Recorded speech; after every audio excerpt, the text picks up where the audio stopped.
Back.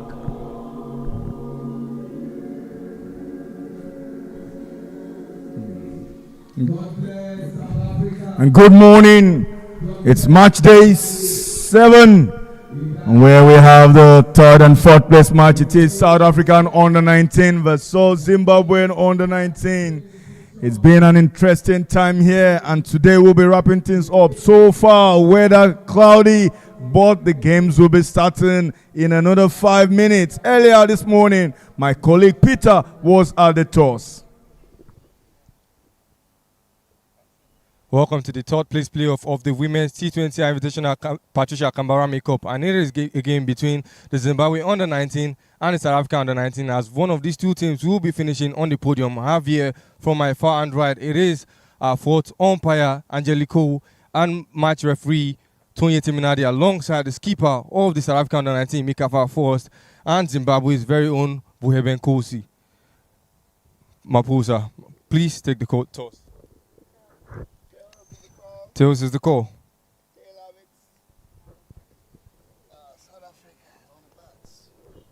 Mika, you won the toss. What will you be doing and why? We're going to have a bat. What prompted your decision to go in and bat first? I think we've not shown what we wanted to with the bat, so now is the best opportunity to do that. Going into this third place match, what motivation have you taken coming into today's fixture? I think there's lots of motivation. There's still lots of this group that we want to show, and I think this is our last game here, so just go for it. Thank you very much, Mika.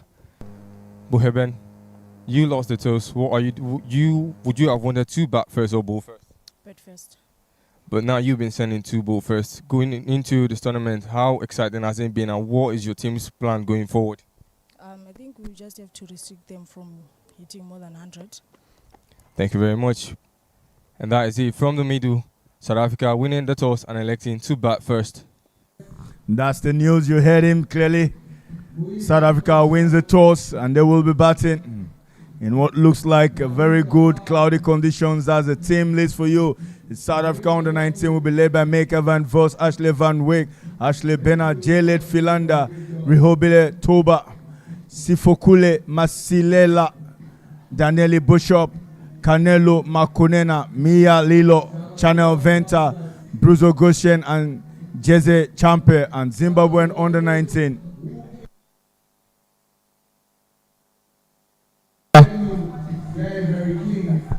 Beloved Biza, Christina Mutasa, Lauren Pemhiwa, Nicolette Nyika, Salem Museka, Tadiwa Garuta, Tawanayasha Zumarima, Muneyasha Mandrizura, Beto Zinyama, Naomi Mekel, and Rusabashe Mpofu. Those are the two team lineups for today's third place fixture. And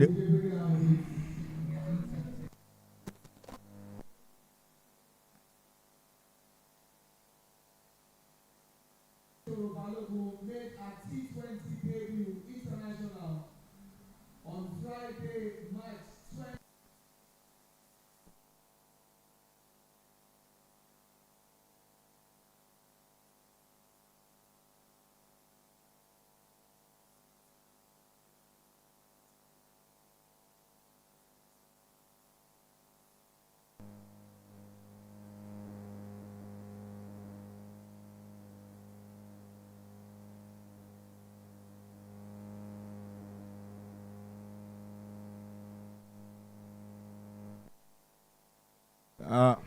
Ayetoro Adekweju and Cynthia Puego was making a debut today. First T20 eyes. It's Zim under 19 versus South Africa under 19. Both teams have come into this tournament to gather a lot of experience against the Rwandan and Nigerian sides who are quite experienced in this deal. And speaking to Grant, the high performance manager, high performance director from South Africa, says this is the first time this crop of players will be traveling outside South Africa, and this is the road towards their under-19 World Cup preparation. And I'll tell you what, it's been very hot and sunny 10 days here in Lagos, Nigeria, and these kids have learned a lot, they've seen a lot, played different conditions cricket against Nigeria, taking the game all the way to a super over and losing that game in that one. till yesterday. But here they match up with their contemporaries, Zimbabwe under 19 women's team. And we hope this becomes a really, really good show here. As South Africa, who won the toss, decided to bat the captain, Maker, very clear, 160. Hopefully they get today. But this will be a battle of captains and talents, future talents. Beloved Biza, the teenage centurion, alongside Maker. They both have very good tournaments. Philander, hopefully they can give us some excitement today. It is Jeze and Mia Lalo who open the batting for South Africa, with Tadiwa opening the bowling for Zimbabwe. Peter, your take. Yeah, there seems to be a rotation in the batting order as JC has come up the batting order. We used to see her at the tail end of the bat. We've not really had the South African under-19 batting get into the tail end, but JC Kamfa has come in and is opening batting with Mia Lelo. There's a strategical approach, and we're also seeing Tadiwa pick up the ball and start the opening over.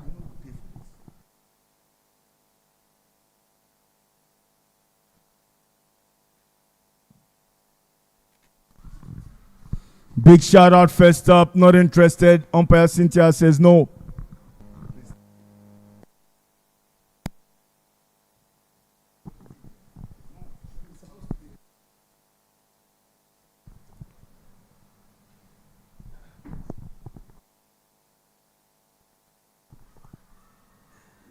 Outside leg was that pitch, and umpire confirms it by ignoring that big LB appeal by Tadiwa Garuta.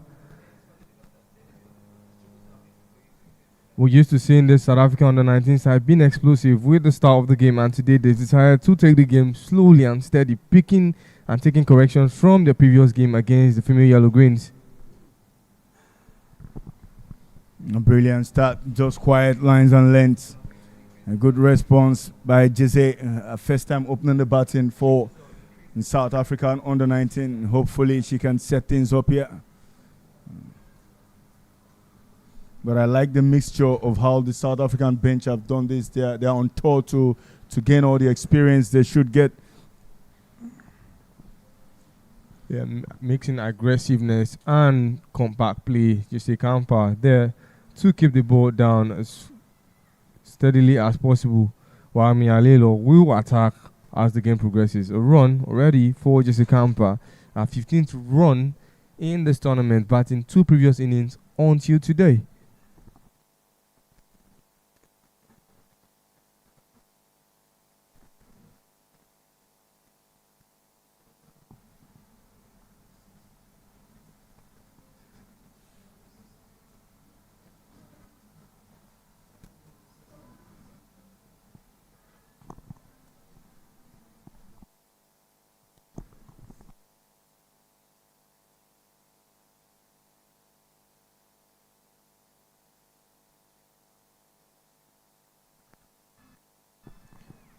Above the knee, but good appeal from Tadiwa Garuta. And that is the end of the first over. 1 run on the board so far. Slow start for the South African under-19. There's no wickets lost for 1 over completed. A good show here. Good start for Zimbabwe under-19 team. Well, this is a good matchup, both test playing nations. And top teams in Africa. They are senior teams. Proteas and the Chevrons, Lady Chevrons, and clearly, and this is poised to be a good game. I'm sure followers around Africa and the world will be following these games closely. And what you most likely would see at the World Cup, the talent here.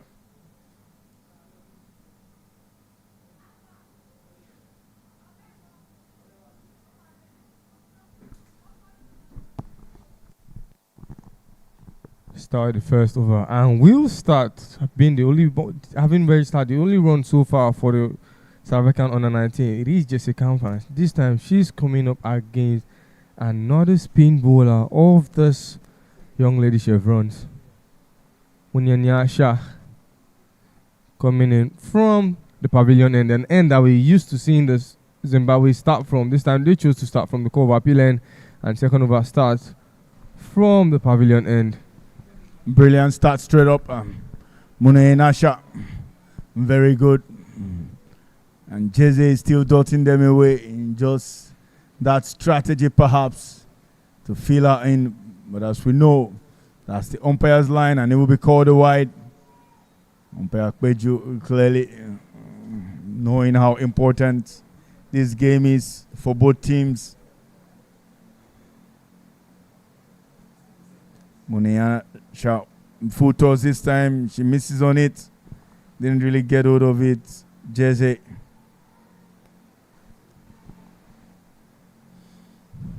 Young South African side. Very confident in their approach.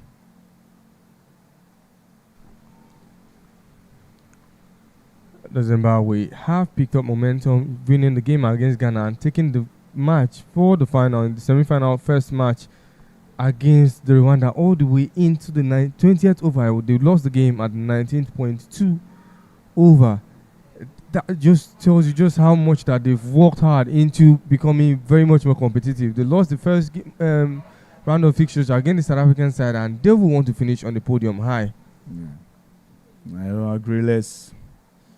These two teams have shown character, really resilience and talent here, playing under very tough conditions they've not used to. And clearly, these two will give us something to play for today. It's Mia Lelo who has gone to have a chat with Jeze.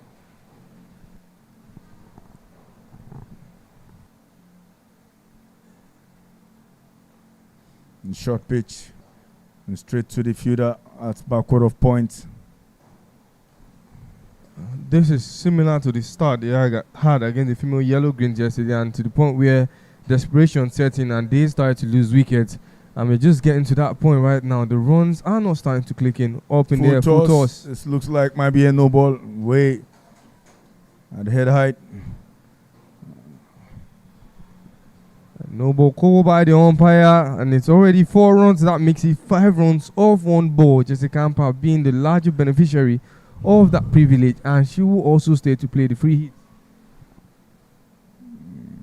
Clearly again on your screens, that no ball. She got hold of it and got a boundary off it as well. And score now on 7. That's some reliever to the South African dugouts. Shot again straight to the fielder at covers. This time no run. It's 5 from 12 deliveries. Zimbabwe clearly just quietly dotting things away, and that brings us to the end of the second over. The score is 7 for no loss.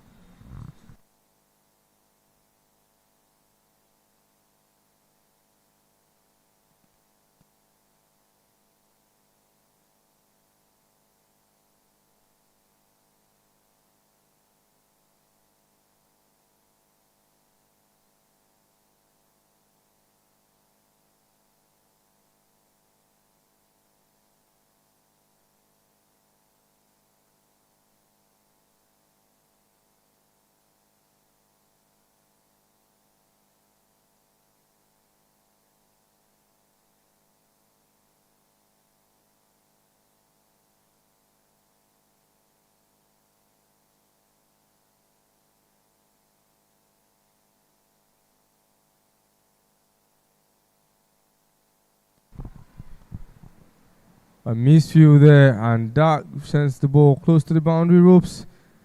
Luckily, we tracked it in time. And Mia Lelo, we settled for 2 runs, registering our own set of runs on the board for the South African under-19. 9 runs already, 8 so far. When I spoke with the captain of the Young Lady Chevron, she said their target was to keep the South African under-19 below 100. Contrary to what the South African under-19 captain says, saying they want to get at least 160 on the board in this batting inning. And that flick off the leg pads gave those two needed 2 runs. Tadiwa again to Miller. And tries to go big, didn't get hold of it. I kept it hard low. We continue to see, interestingly, how things can pan out here.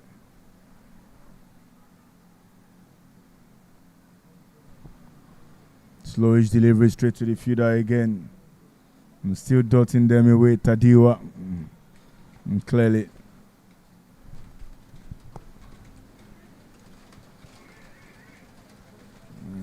Rains looking like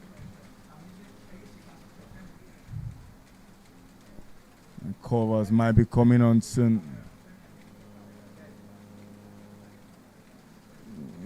There's some drizzle. The umpire still holding up. Yes, the covers will be coming on. The forecast today said it will be some troubles, and there will be a bit of it. All the players are getting off the pitch.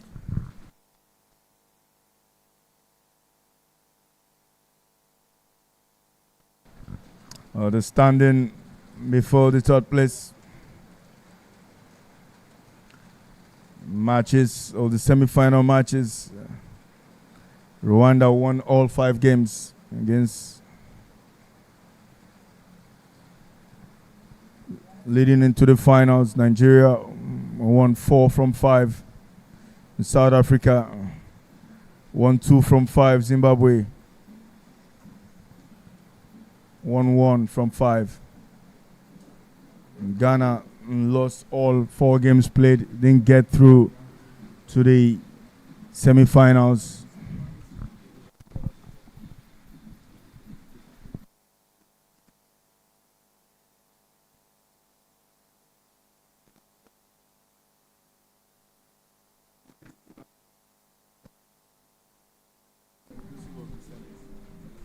And if you look at the batting innings below, Biza is dominating. 237 runs she scored in 5 batting innings, followed by Fanny Utagishimane with 163. Hasn't really replicated that century form. And we've got 7 batters. For the first time, we're having 7 batters with over a century of runs in batting innings in this tournament, with Rwanda registering 2 and Zimbabwe, despite being young, averaged at 3 batters, all into century runs.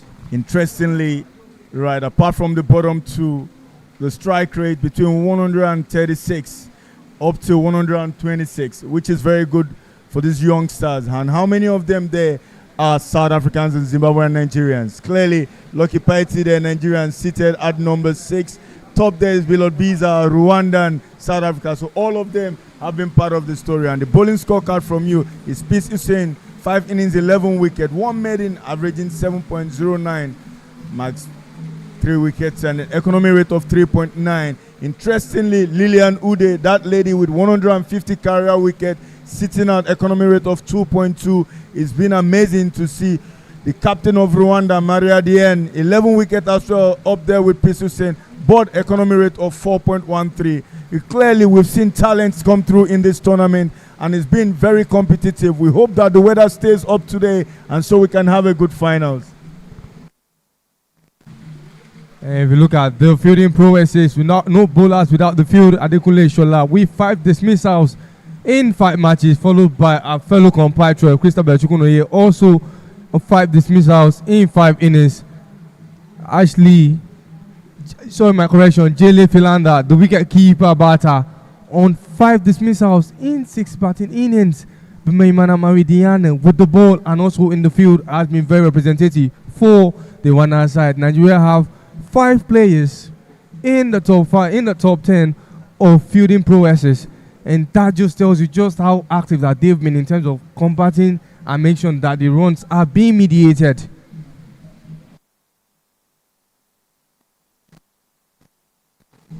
And then you look at 272 boundaries in this tournament, with 60 of them being 4s. That just tells you that everybody that has held on to the bat here has been capable, and they've been solid, telling you just how much development has gone into not just grassroots cricketing, but female cricket as a whole, seeing them go all out in terms of missing balls and going for maximum chances.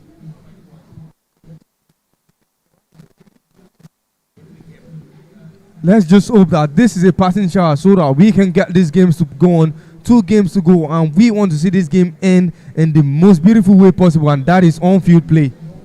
Interestingly, it's good to see how things have panned out in this tournament. And today being the last day, we hope for good weather. Nigeria will be hoping that the weather stays up because they want to take their pound of flesh. But both teams have won this tournament before. Nigeria had it twice. Rwanda had it once. This will be the second time. In between that, Tanzania took a pound of flesh from everyone in 2024 ahead of the African Games. But this is the beauty of this tournament. Various tournaments coming into play.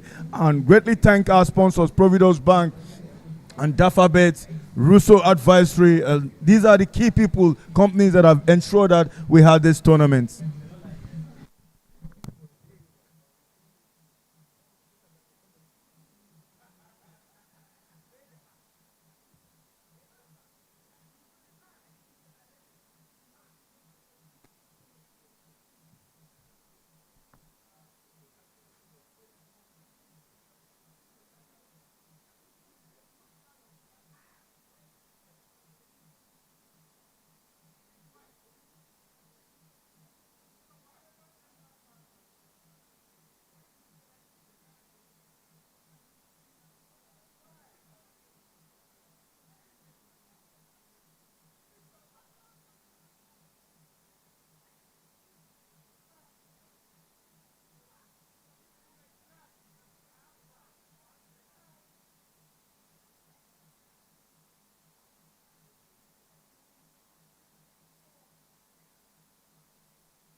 And we're back on. The umpires take the field again. It's 2.3 overs bowled. 9 runs on the board for no loss. No overs lost from this one. And the play would continue in a moment. Open sky, clear skies. And the weather looking the path to having an amazing game. Continuously expect real impact here. South African batters and strolling on with a clear mandate will give the team a decent total to bowl at much later. Play will continue from the Court of Appeal end of the TBS over. And Peter, welcome back to the comms box. Thank you very much, Endurance. I remember the last time we had the rain interruption, it was in the game between this same South African under-19 ball against Rwanda, who are currently in the finals, and it's the second rain interruption, and thankfully it's been mild, and so games are about to continue, and we can go on and play the rest of this match. Anyways, the game is returning to play, and it is just 3 balls remaining to end the third over. The runs have been really slow for the South African under-19, but there's still a lot of overs, and it's very much defendable if they play it all the way to the end. This time, finally, the rain interruption has boosted the morale of the South African batters. A boundary of the first returning ball, the 4th ball of the third over. And who else if not Mia Leila off the front foot into the gap with a beautiful cover drive. And now the runs are skyrocketing, jumping all the way from 9 into 13 off 1 ball. 2 more balls to end the third over of play. Mialilo now with more than 100% strike rate after that boundary.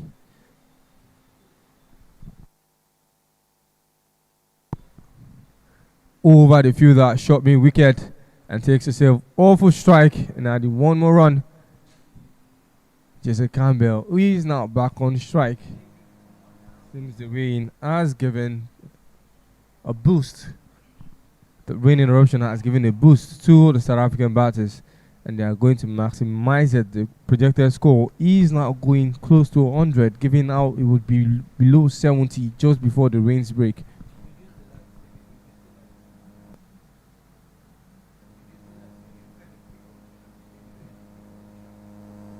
In 14.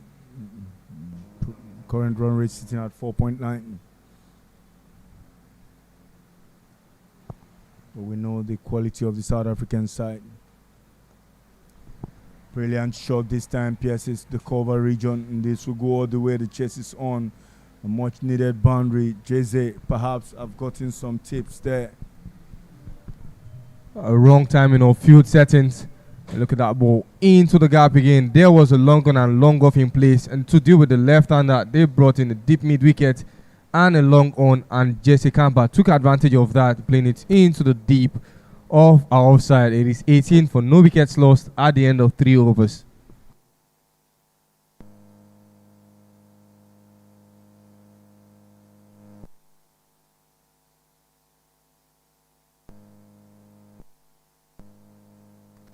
It's good to see. Maybe that break was just needed for South Africa to spice things up. I'm sure the coach would have had a conversation with Jesse and Mia Lilo. Just saying, look, you have to get going. But it's taking Jesse 13 deliveries to get to 9. The score on 18 presently. The bowling. Tawanayasha will be the one to continue now from the pavilion end of the over.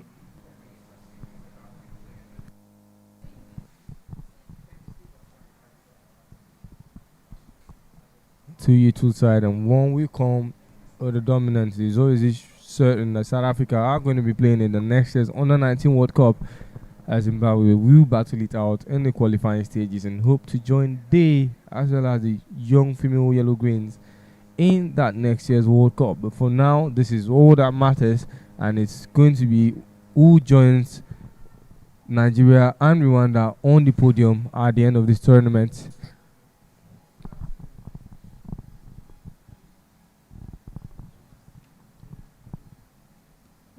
Of the first ball, back foot beautifully stroked, but doesn't beat the fielder in cover. Salem below Biza started off, as we've seen for most part of this tournament, behind the stumps, coming off to bowl in the later stages and giving Salem the ball. This time around, played beautifully into the gap, but there is a fielder at long off, and they will settle for 1 run.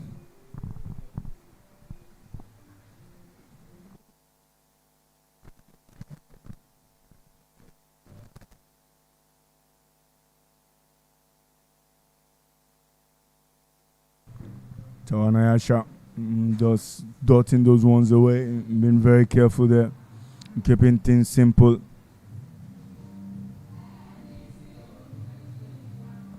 Short pitch, but keeping low. No live on that one. Another dot ball. This time it went straight to the fielder at covers.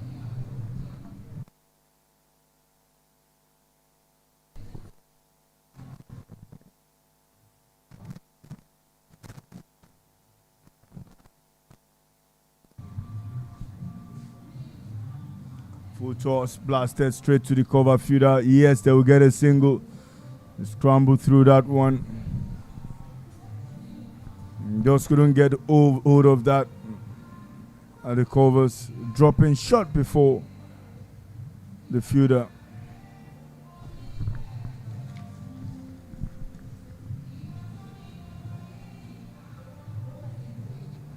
This game is going to go all the way into the end. So far, Mia Lelo and Jesse Kamfa started off very slowly, and now we're seeing the run score quite up. And they've been very regular in terms of running in between that wicket. One boundary so far it has been, but certainly Brilliant they running between wickets. Brilliant running between wicket. Clearly, just wanting a lot of it is Mia Lilo.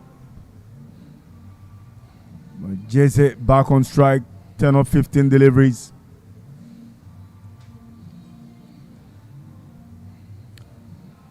No is the call. Clearly, good job by Tawanayashi, who's just finished over, and it's end of the 4th over. Score is 21-4, no loss.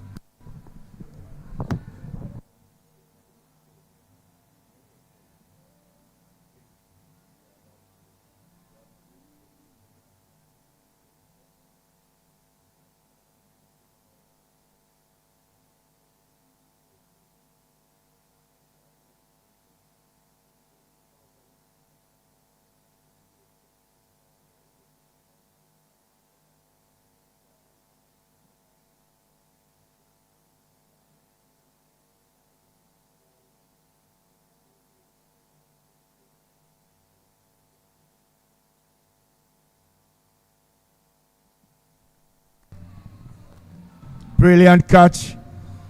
Just there, like a catching practice offer. It's Mia Lilo would depart after scoring just 9. You look at that shot, was played with nonchalance. He didn't really find that with him. Had to force herself to play on the back foot and didn't flick it well. Good catch by the fielder in that short mid-wicket region. Fielder, which had previously played the ball above, it's now been the one to take out. Mia Lilo goes out. We're adding just 9 runs off 9 balls, 100% strike rate for the young batter.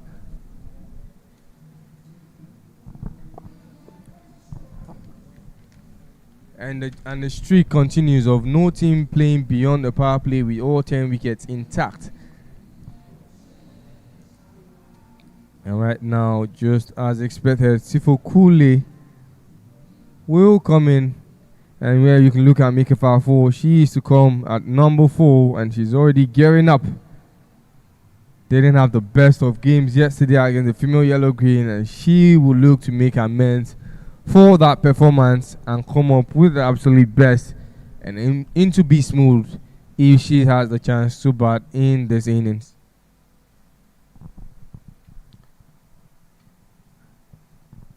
Right, it's two young lads now, Sifukule and Jesse Camper in the batting crease. Sifukule will come on strike only for a first ball and as well as the second ball of the fifth over. Beautiful wickets. Big wicket for Tadiwa.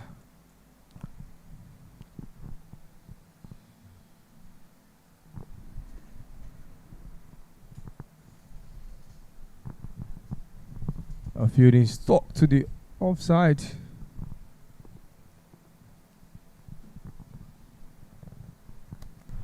Redirected to the leg side and beyond the wicket keeper on the offside, and sends JC on strike off of first ball faced.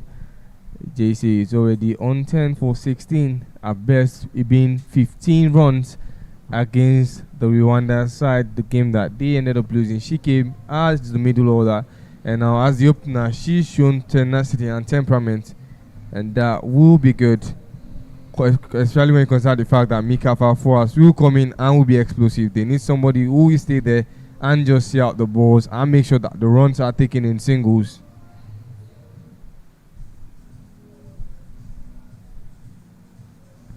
Brilliant shot again, finds the gap on that offside. This will go all the way. More and more boundaries now coming through. It's Jeze who's enjoying her moment here, and she started slowly but quickly catching up with the run of play. JC has been very good on that offside. She's not successfully been able to cut as she wanted to, but now she has found that gap and that line, and that slow ball was all she needed to recalibrate and recalculate, and that was a result of a perfectly timed shot.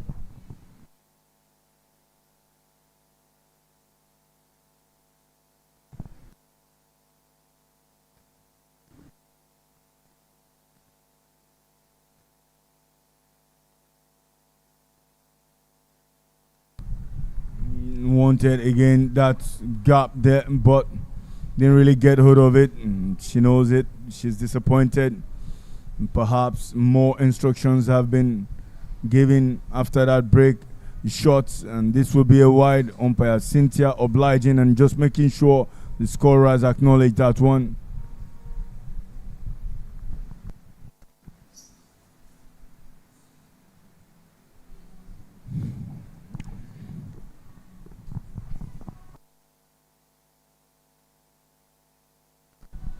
Consistencies of wides here.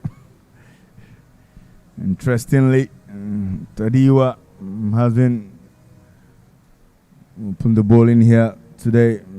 Should be a lot more consistent. She will be bowling over the wicket this time to the left-hander. Left and right arm batting combinations have proven a lot of difficulties for bowlers, especially when you have to bowl to them in rotations in one over. It can disturb a line and length. A big shot. Yes, a faint one. Umpire very sure. And Cynthia making no mistake about that one. And it is Jeze who departs for 14 after 19 deliveries. Used to play in her favorite shot. This time she doesn't get that success. You look from that pitch as that ball was turning in, expecting to meet the ball at a different region, but that late turn of the ball so that ball nicked the edge and into the glove of the capable beloved Biza. Very brilliant decision by the umpire, and fainted one, but for sure it is a wicket. And on your screen again, that delivery, she was just creating room there, and that is where the deflection came. Wicket keeper beloved Biza very happy, excited, and for sure the umpire made no mistake about that one.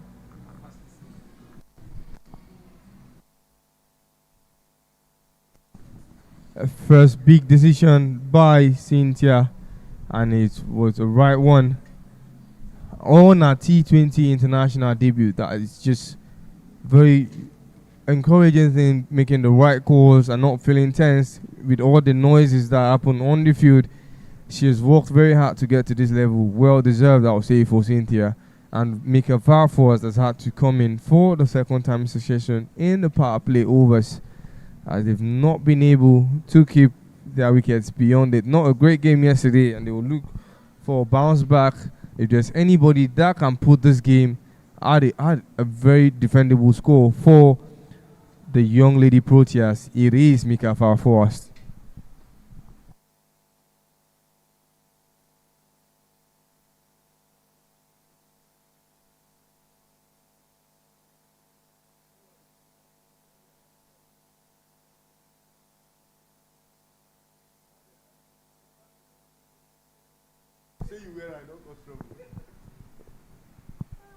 Beautiful shot by Mika Varfors, trying to find the space, but wasn't beating the point.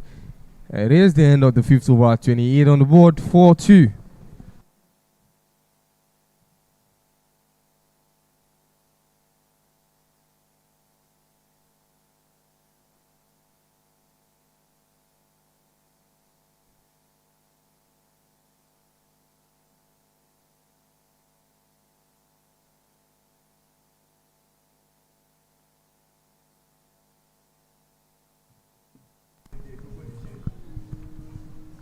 Five overs done and dusted, 28 for 2 for the young South Africa under-19s. Last over in the power play, they would love to capitalize. 2 new batters at the crease, Mika Varfors, the captain, and Sifakule Masilela. These two had a good 50-run partnership in the very first game of the young South Africa under-19s. They have the experience. She has a deep mid-wicket and a long offer. Rocks back with the back foot again. Beats the outside edge straight away is Tadiwa.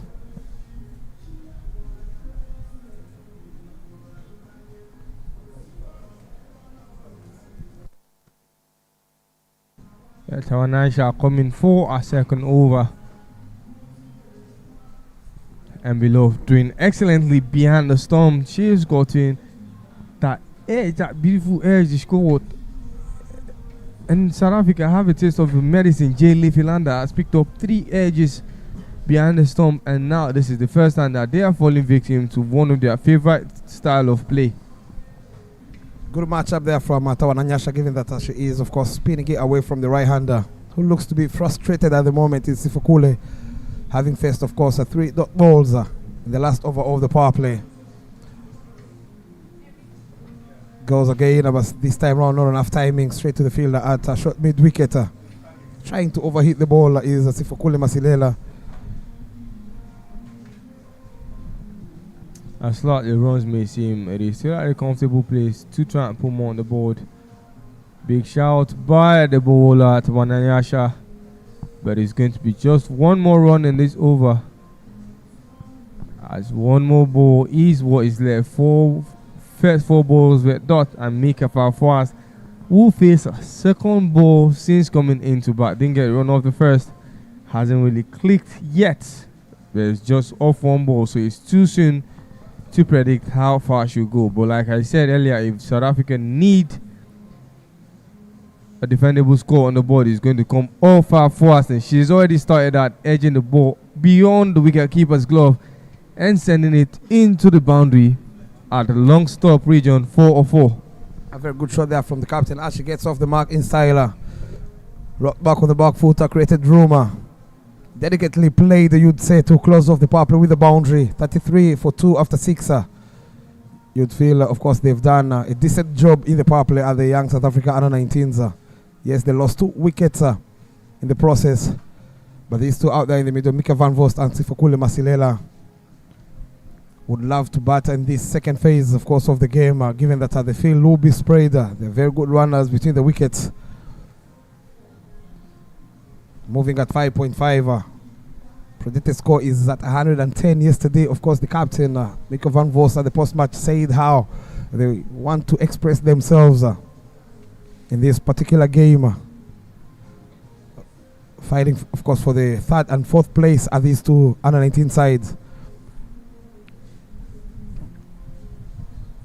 Tadiwa will continue, having picked the 2 wickets in the power play from the Court of Appeal end as Ukama Ajidaba into the commentary box. Welcome.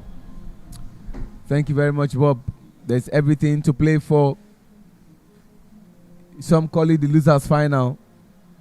Some call it third place. And it's take two between these two sides. Not well connected by Sifokule. And when these two sides met, Bob, on the 24th of March 2026, Tuesday, South Africans were victorious. And they make it 2 out of 2.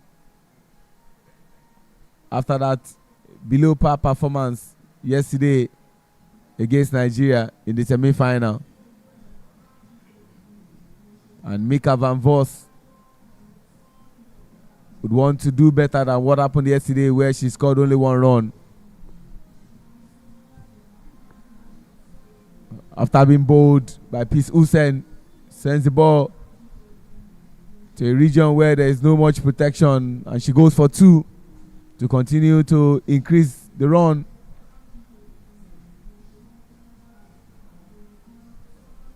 So at this time yesterday, they were down by 5 wickets. But now just 2 wickets have been lost. Half track again and not punished from Tadiwa. Looking to sneak in a single is Sifukule Masilela, but the captain says, hold your horse, young lady. We need to build a partnership. Of course, the last encounter, South Africa under-19s batted faster, posting 145 in their allotted 20 overs, led by Ashley Barnard at the top, who scored 40 runs, alongside a very good contribution at the back end from Mia Lelo and Daneli Boshoff. Mia Lelo, in this game, she opened the batting. That trick did work for the young South Africans as she had to depart early. But again, when you look at this batting lineup for the young South Africa under-19s, they know anything below 100, that 120 runs. You can't be very safe given that beloved Biza is being in fighting touch as she walks it on the onside. There's a sweeper fielder in the deep. They will settle for only 1 run. You gotta make sure you get anything close to 120 or even more. Up against, of course, the leading run scorer in this tournament. First player to have crossed 200 runs in all editions of the Nigeria Invitation. 38 for 2 after 7. And see the batting on your screen. Jesse Kampa, 14 runs from 19 balls. Mia Lao, 9 runs from 10 balls faced. And currently batting is Masilela Sifokule, who has scored 2 runs from 8 balls. And Mika van Vos, the captain of the side, who has faced 6 balls and scored 7 runs. Yet to bat, Retabile Nitoba, Jele Filanda. Not to forget, of course, Daneli Boshoff, who scored 25 in their previous encounter. It's going to be more spin coming in from the pavilion end. Left arm orthodox, spinning it away from the right-handers. Rocks back on the back footer. Cut away powerfully, but the fielding has been spot on in the power play, and right after the power play from the young lady chevrons. A little bit of miscommunication from Masilela. One of the reasons you can see there on your screens that the captain is telling her, hold your horse, young lady. Still have plenty of overs.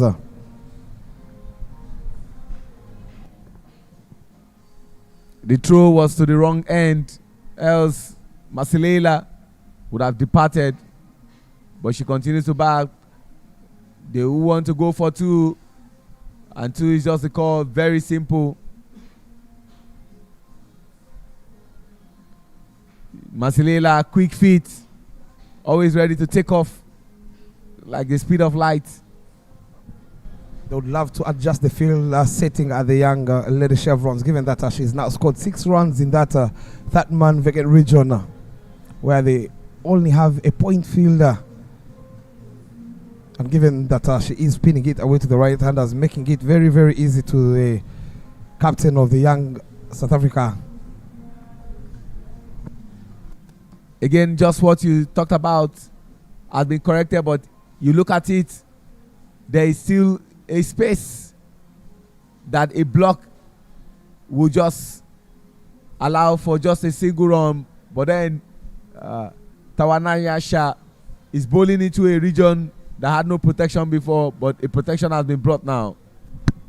Given that they've deployed a fielder at short third man, that goes down as a dot ball. You got to adjust as quickly as you can. Of course, this game can easily slip away.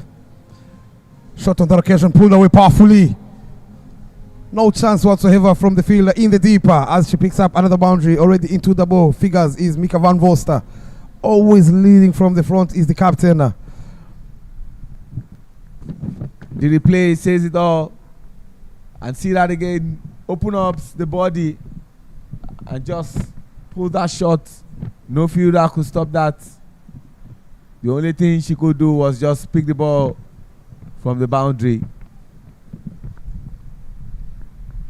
Very good batting, you'd say, from the South African under-19s right after the power play. They've managed to pick up boundaries with ease. Edging closer to that 50-run mark. Cut away powerfully, but straight to the field at covers. Can see she is in the groove, having struck 2 boundaries so far is Mika van Voster, already on 13 of 11. Last ball to come from Tawana Nyasha. 44 for 2.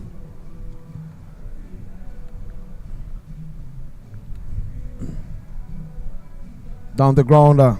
She'll end her second over with a dot ball. 44 for 2 after 8. The current run rate is at 5.50. And what the projected score will be if it continues this way, it's 110. The last time both teams met, South Africa scored 145. And they lost 7 wickets in that allotted 20 overs. And Zimbabwe, in reply, scored 117 runs, losing 8 wickets in 20 overs. And we said it that only 2 teams, and they've done it twice, have batted in the second innings and went ahead to chase and win. And coincidentally, it's the 2 teams that are now playing in today's final. Nyasha is back into the attack from the Court of Appeal end. Expect to see a lot of crowd this afternoon, where of course 2 teams locking on. The host team will be taking on Tip Miranda, looking for the second. The throw is not the base as they pick up a double with ease. Good rotation of strike, and the running between the wickets has been spot on. Remember, these 2 had a 50 partnership in their very first game. Is Sifokule Masilela and Mika van Vost. Full again, works it on the onside. Very good batting, you'd say, right after the power play. That little bit of fumble allowing these 2 to pick up a double. I love the fact that every first runner, they make sure they call very loudly, putting pressure on the fielders. Edging closer to that 50-48 run so far. Shot again, pulled away. Should be looking for the second. But this time round, the captain says, hold your horse, Sifokule Masilela. 5 runs coming off the first 3. Putting the spinner under the pump straight away are these 2.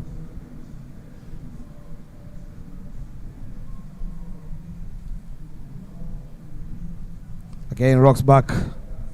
But there's a fielder in the deep at long on. And I love the fact that these 2, they understand each other as we see the 50 coming up inside 8.4 overs for the loss of just 2 wickets. They will make sure every good ball, they will turn it into a single or even a double. And those half trackers, they put it away for a boundary, healthy outside edge. A lot of work to be done by the fielder coming all the way from Point Region. And they settle for 2 runs once again. A very good over, you'd say here at Jeddah for the young South Africans. Absolutely. When you look at Nyasha, after bowling 5 balls, already giving away that much runs, and looking at the bowling, looks more like it's a throwdown for me, giving the batters the opportunity to open up their body and play that shot. This is just about the first one that looks a better bowling, and that has brought us to the end of the night over. 52 runs for loss of 2 wickets. The current run rate is at 5.78. The projected score is at 116. Sifokule Masilela has faced 13 balls and scored 9 runs. Mika van Vost has also faced the same number of balls but has scored more runs, 14. But I need to say something quickly, Bob. The two umpires that are at the center, coincidentally, they have something in common. The other one, who is now the standing umpire now, Adekweju Adetoro Balogun, made a T20 international debut on Friday, March 20, 2026. And the other one, who is now at square leg, Cynthia Okegbo Ogochukwu, is making a T20 international debut today. So 8 days in between the two of them. It's the beauty, of course, of this tournament, giving opportunities to many players as well as the umpires, as we see Tawanyasha coming back to ball the last over before we go into the drinks breaker. 52 for 2. Cut away very, very late. Intelligent player she's been. Is the captain, Mika van Voster. A lot of work to be done, but in vain. Putting the spinner under the pump from the very first ball, picking up a boundary. Batting in another gear are the two young South Africans at the moment. There was no way the fielder was going to get to that. The effort was quite appreciated. That's the other lady to have scored half century at this tournament. 5 players have scored half century, and one of such is the lady who gave it a chase, Lauren Pemiwa. And that was against Ghana in that record-breaking match.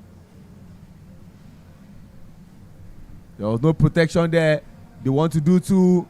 2 is the call, but then 2 is safe. Good backup there from Masilela, complementing the effort of Mika van Vos, and to the excitement of Team South Africa. This face looks much good, unlike what we saw yesterday, where they all wore a scornful look. Very good batting from the two. Cuts away again, but finds the fielder at point. You can see, given that they have now scored 14 runs in the last 8 deliveries, bringing back the game alive, having lost the 2 wickets. The South African 19s already into the 20s is Mika van Voster. Half tracker works it on the onside. Should be looking for the second. A very good fielding in the deep from the captain herself, denying them that chance. More importantly, they keep the scoreboard ticking. Is Fikule Masilela and Mika van Vost. What a gem of a player she has been. She's already at the top at number 3, if I'm not mistaken, with the leading run scorer. Another chaser from Lorraine, who's been very, very busy in the field.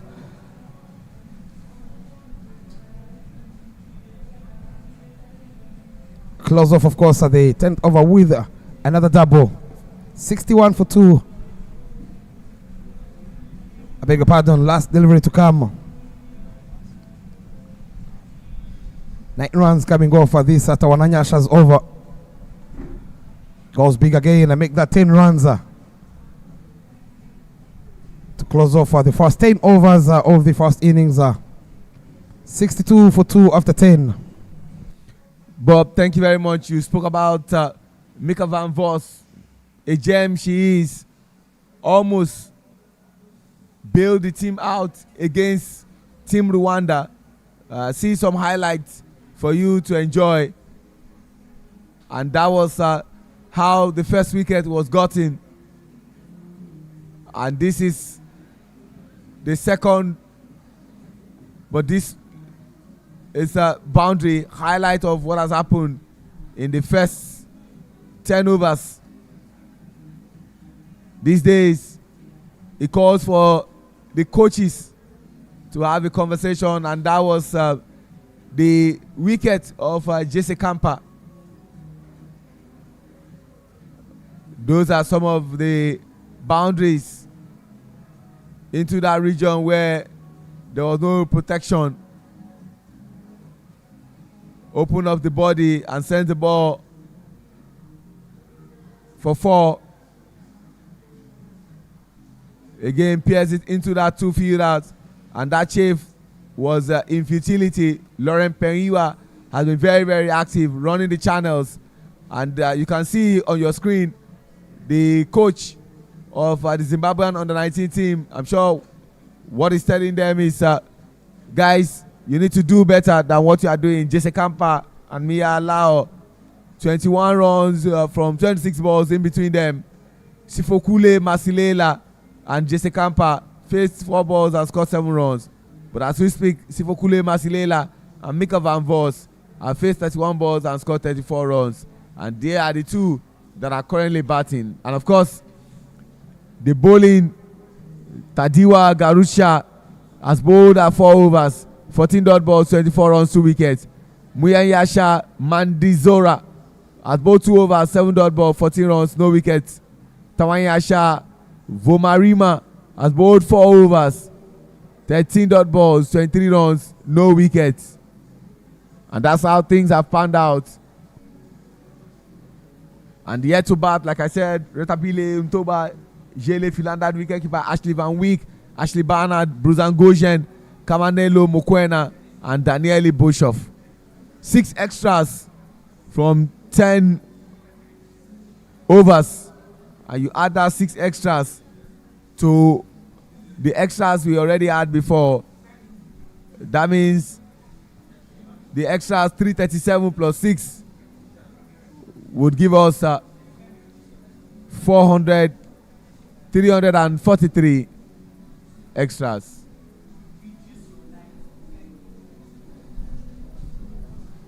I've always said that drinks break does one thing. It either it re-energizes the batting side or makes the bowling side to claim a wicket. Which of these will pan out? Masilela is the striker, and the non-striker is Mika Van Vos, the captain. 62 runs for loss of 2 wickets after 10 overs. They have more wickets at hand.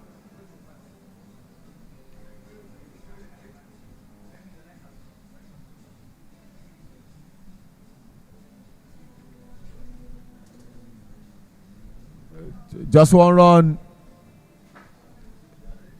And later this afternoon is the blockbuster final. They are clashing for the 3rd time in a final. Big question is, who goes home with the Patricia Kambarami Cup? Will he stay in Nigeria, or the trophy will make a 4 hours 30 minutes trip to Rwanda?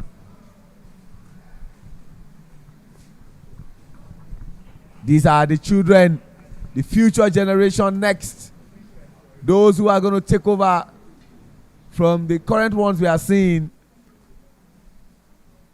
And of course, you will recall that on Monday, one of the great things that happened was a legacy program in honor of the former ICC Africa Development Officer, Patricia Kambarami, where these current superstars were there to give back. And they were in a coaching clinic. And they are watching these superstars now play live. They didn't see them play live. They are watching them play live. The children are so excited. And we can't wait to have many more of them. Back to the action here at the Tafawa Balewa Square. Mika Van Vosta, who's already into the 20s, trying it at 100, and her partner Sifokule Masilela already into double digits. Partnership moving slowly and steady at the moment. Up against one of the best spinners in the tournament, Salem Seka. Tightening the offside for Mika Van Vosta. Last ball. Flashes hard but straight to the fielder. Very, very fantastic over there from the experienced Salem Seka. Goes for only 1 run right after the drinks breaker. The scoreboard reading 63 for 2. The children see excitement on their faces and they can't wait for Team Nigeria to arrive. And Salem Museka has taken her dot balls to 63. She was on 58. From 5 matches, she had 7 wickets. And she's just 4 shy of the duo of Bimeima and Amari Diane, who is in second with 11 wickets, and Peace Hussein of Nigeria, who is also on 11, but better economy rates. Muninyasha will continue from the pavilion end.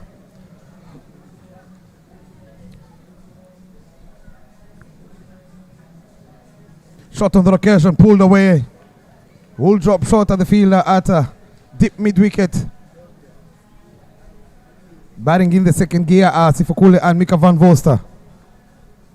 They know, of course, they have a very good batting lineup. Already padded up Ashley Barnard alongside Danili Boshoff.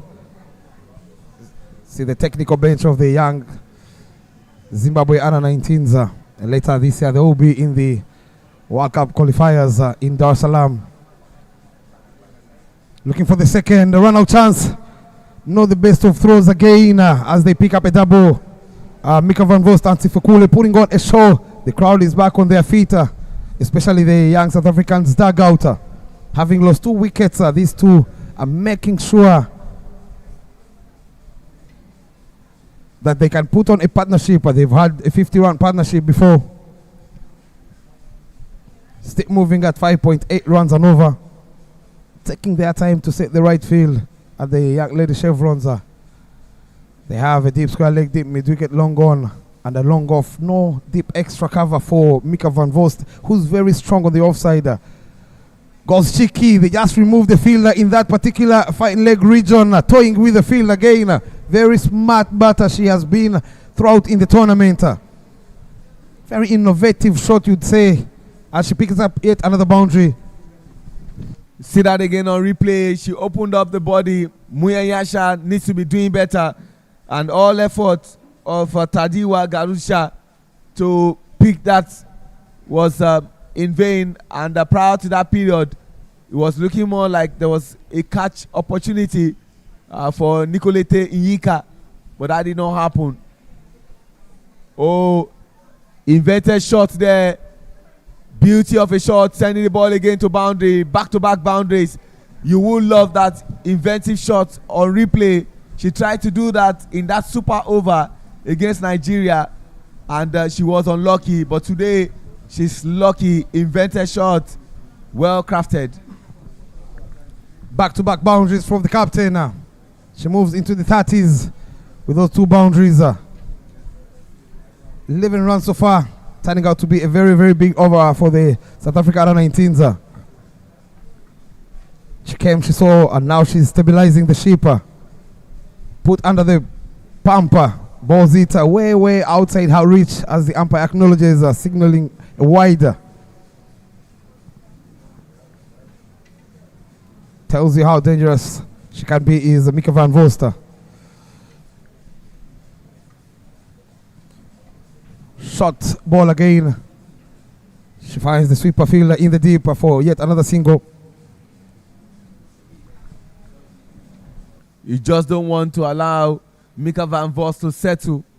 Once she settles, she's tormentor in chief. I told you how she almost took her team to victory against Nigeria where she scored 69. She almost did that again against Rwanda, the only unbeaten side. But the experience of Bimeima and Amari Diane came to the fore because in that last over, they needed the 11 runs and she was going all guns blazing. But Bimeima had to take responsibility. 12 overs gone, 76 runs for a lot of 2 wickets. The projected score at this stage is 127, which falls short of what they achieved. See replay again of how she's dispatching the bowlers. That was an expensive over. Muyanyasha, 13 runs, reminiscent of what we saw of Anointed or Zemoya Igbe against Rwanda. Salem is back at the Court of Appeal end in her first over. Brilliant over where she gave away 1 run. Can she continue in that stead?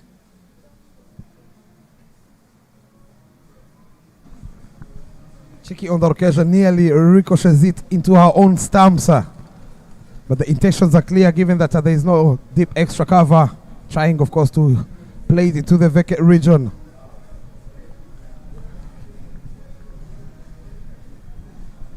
The longer she stays out there in the middle, she can be very dangerous. She goes again. Loud appeal on the occasion.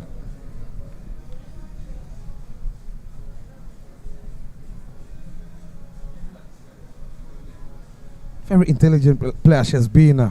Always dominating with the bat, of course.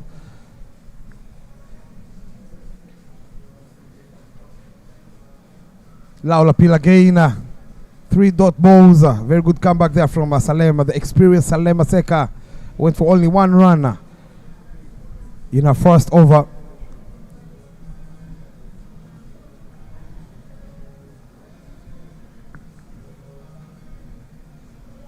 Works it on the onside, much better. Rotating the striker, looking for the second. Sloppy in the field from the young Lily Chevrons, allowing these two to pick up a double. This is very smart batting. She knew after those 3-dot balls that she was not getting that switch hit coming into play, and now she works it on the onside with the full face of the bat, picking up a double with ease. Should be the way to go. 34 already of 30 deliveries. Should be looking for yet another half century is the captain, given that she has plenty of overs and wickets in hand.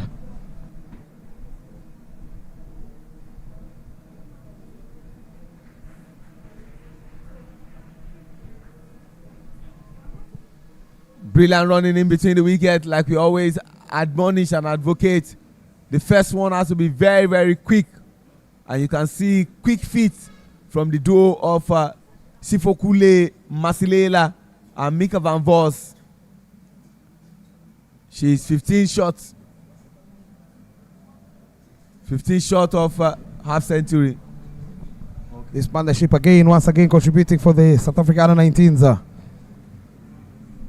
Keming having lost, of course, 2 wickets. The second time these two have put on a 50-run partnership from Sifokule Masilela and Mika Van Vost, contributing 35, and her partner 13 of 17. They should be targeting that 100 partnership to ensure they put on a commanding total in this 3rd place, 4th place position. Takes a little shimmy, loud appeal, but the umpire says not out as we come to the end of the 13th over. It's 79 for the loss of 2 wickets. Still moving at 6.1 runs and over is South Africa Under-19s.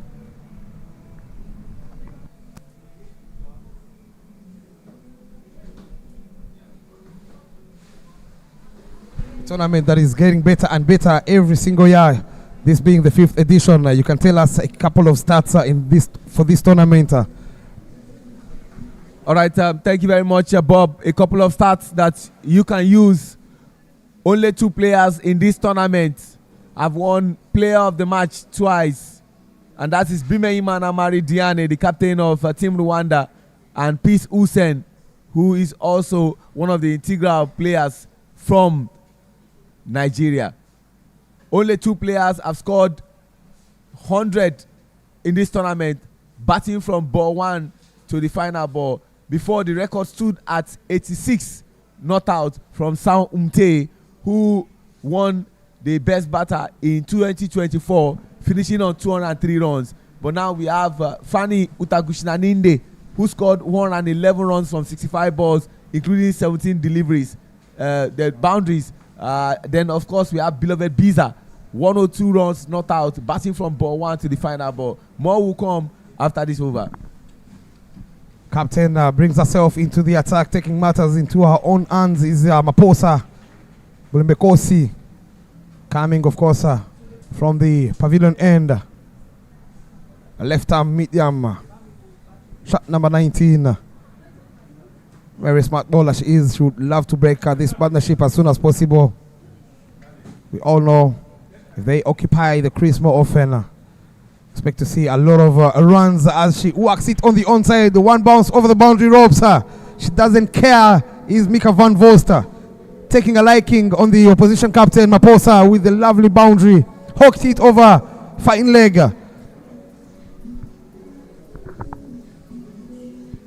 Captain's battle. One thing has to give. Mika Van Vos has the bat. Blembetoshi Mapusa has the ball and has 10 other fielders working for her, taking a tally to 39 11 short of half century.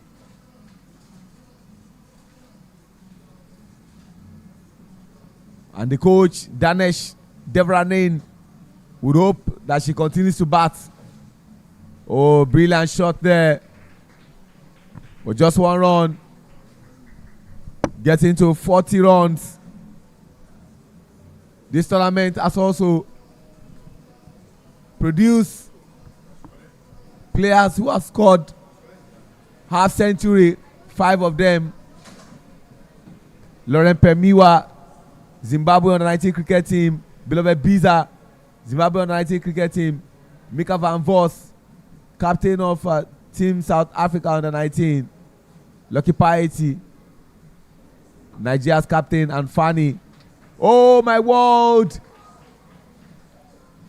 Sifokule, quick feet, Costa, that wicket, that partnership has finally been broken.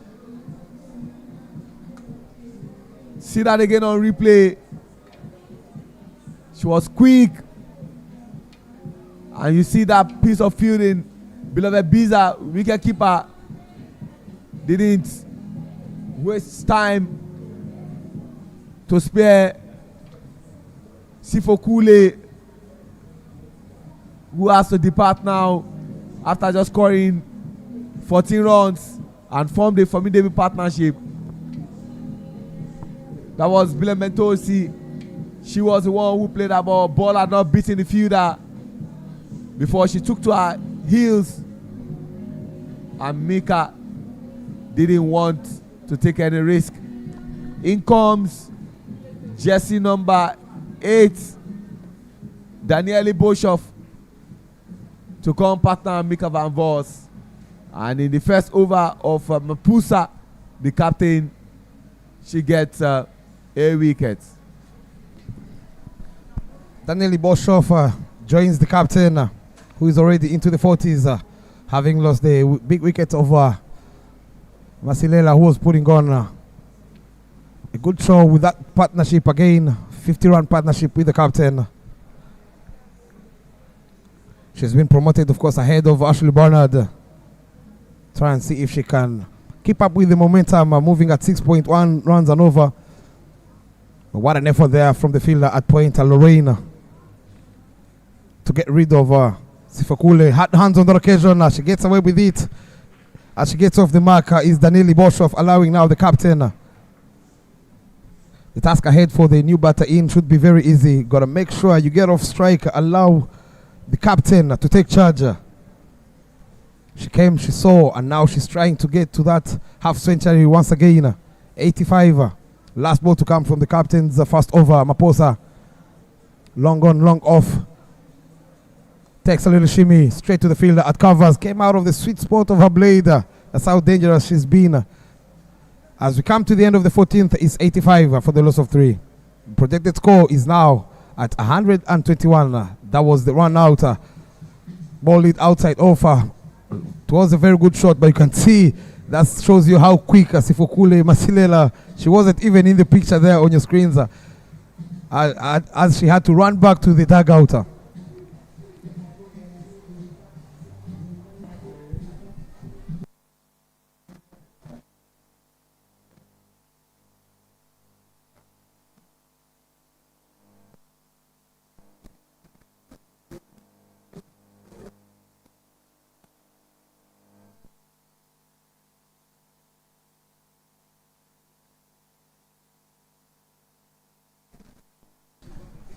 Salem will be back into the attack. She's been very, very tidy in her 2 overs. She's gone for only 4 runs. They would love her, of course, to pick up a wicket.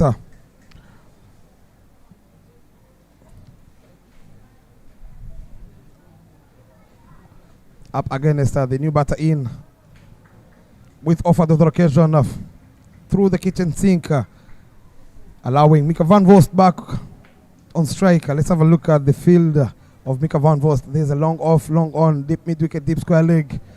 Don't be surprised if you see her going for the reverse switch hit, given that there is a vacant region at deep extra cover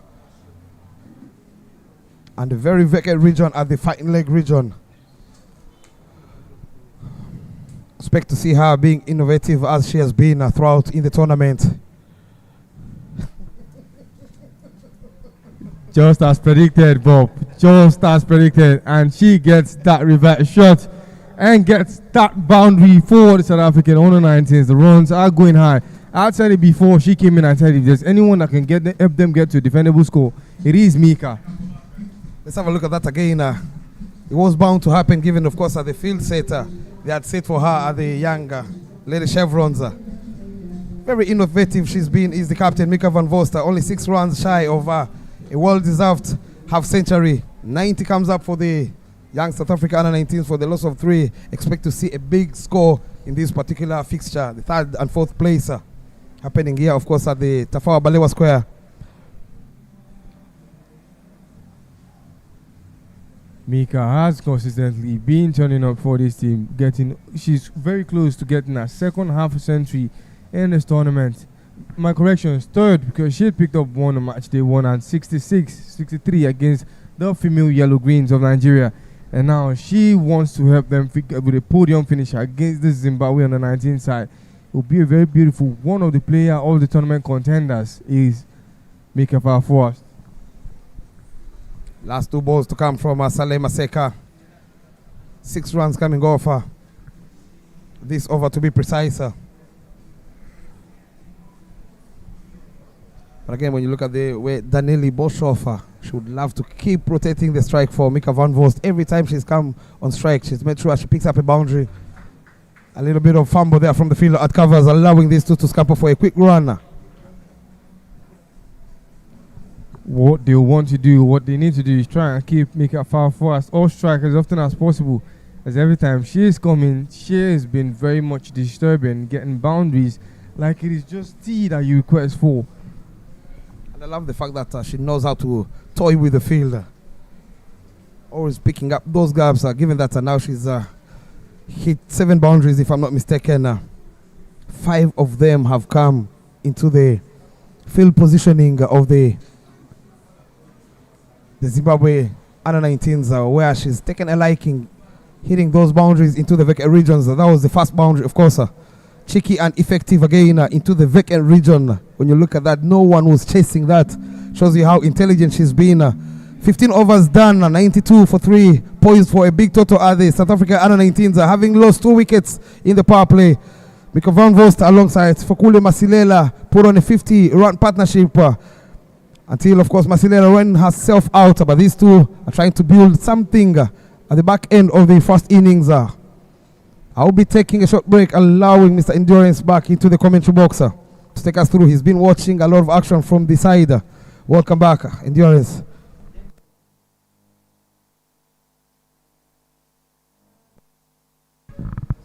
Thank you, Bob. That will be the umpire's call. White ball it is. Good to see how South Africa under 19 have progressed this innings. 93 for 3 after 15. And gradually, Danieli Mika van Vost, skipper of the under 19, 45 of 30, 8 balls. Mbule Kosi Maposa, skipper of the Zim under 19s. Just making sure she keeps things on the wrap. This promises to be an interesting one. And back foot shot straight to the fielder, shot covers. No run from that one. The men behind the cameras been there for 7 solid days. That height and sacrifice has been made, but they're loving the job, innit?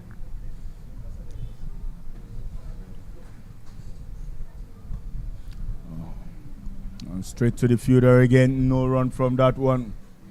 More and more looking like the pressure is on. This is what like the fans are pitching up here for the big one, Rwanda versus Nigeria. This afternoon we'll be starting at 2 p.m. Same channels, don't dial away, but we have a game in our hands.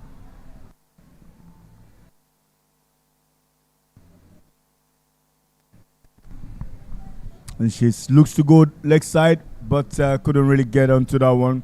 Danieli now gets off strike.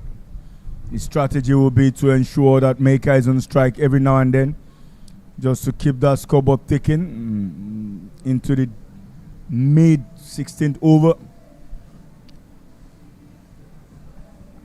Powerplay has a score to settle with Maker far forward. Ball batters, we're in there for the toss. And now they are in the field, them facing against themselves. Good stop by the fielder at cover region. Big peak. Powerplay set the target of keeping the South African under 19 batters below 100. And now she is tasked with taking out their best hitter, who looks to push them to their target score of 160.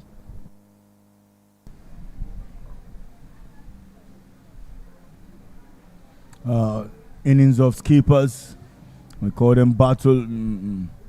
Reverse and get the boundary there. Maker really making things look easy here. And she seems to be tired. Again in your replay. There the switch. And clearly taking risks and worthy risks and calculated ones. The score moves on to 98. He's Wadali. That man's been there consistently for the past 7 days. He's loving the moments. There's a ball tracking away.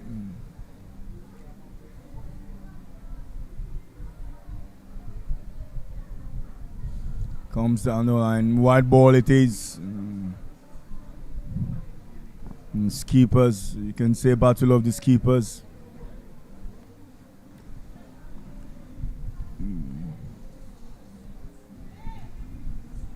It doesn't seem to matter where the fielder is being placed. Make a far for us. We always peek our space and play to it. Finding that backside quite very often. Oh, brilliant. She wants it. She wants to scramble for it. No run there. That's the end of the 16th over. Score is 99 for 3 with Maker Van Vos on 49 of 41 deliveries. Danelli will be on strike next.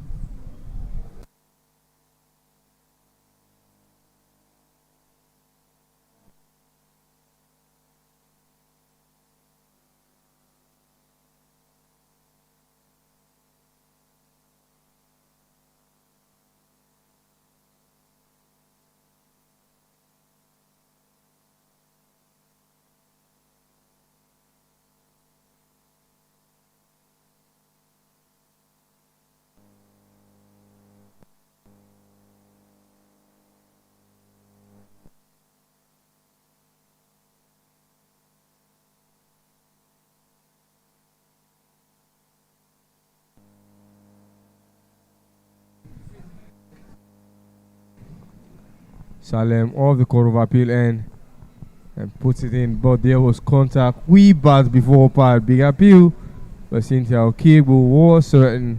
A good call by the umpire. Still trying to keep Daniele Boshoff on strike for as long as possible. And it's not seeming to pay off. A big maximum to the leg side into the deep square region. It is Daniele Boshoff with our own first maximum of the tournament. Again there in the replay, Salem clearly pitched that one shot and obliged her, and she takes it really, really hard towards the Cricket Lab end of the TBS over. What a way to get into that century mark. She goes big again, drags it towards mid-wicket. This time it will be a single. Adams Daniele Boshoff is going against the side. Scorers high up there, just seeing things from the top. Moinot success.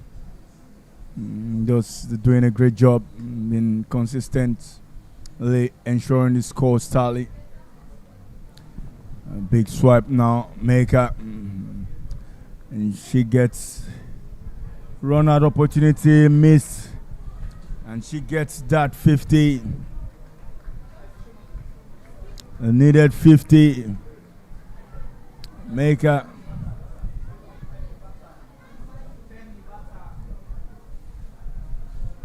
Worthy congratulations from her teammate Danelli. 51 now of 42 balls. Scoreboard operators. The vibe around the cricket oval is getting on, enjoying the moment here. She looks across again, but Salem drags that one away from her.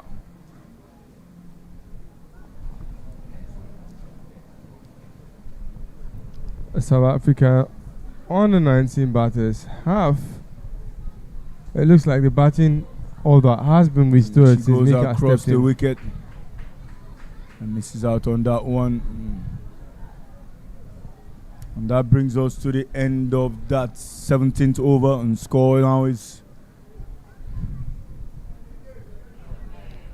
109 for the loss of 3 wickets.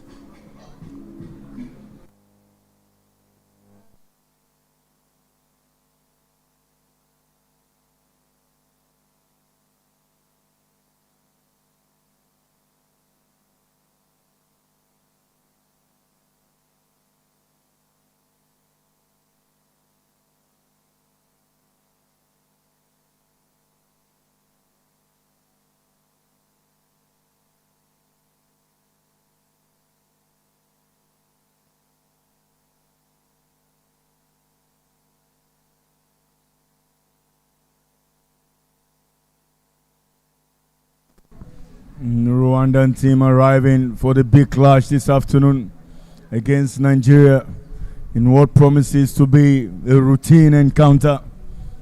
These two teams have been playing against each other since 2019.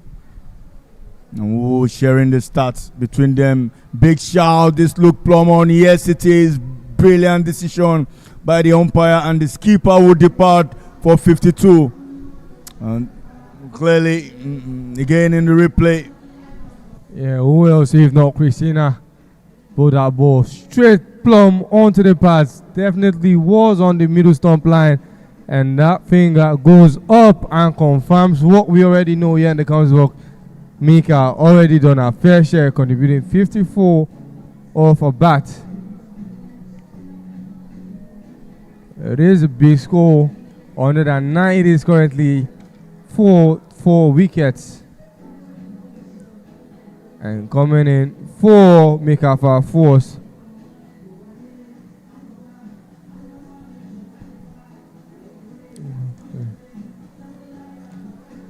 Danielle Bosho is still in the batting crease, and this time she will look to build a partnership with Ashley Bernard.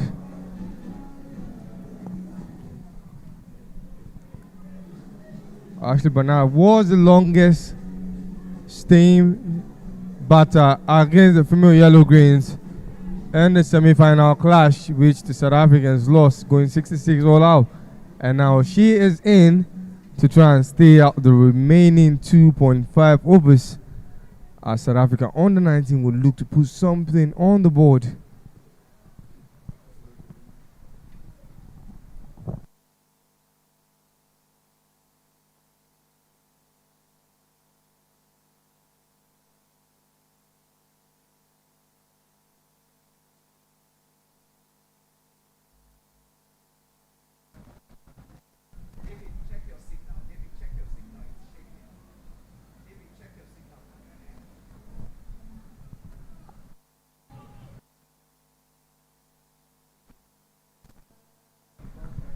Brilliant shot, just immediately off the strike.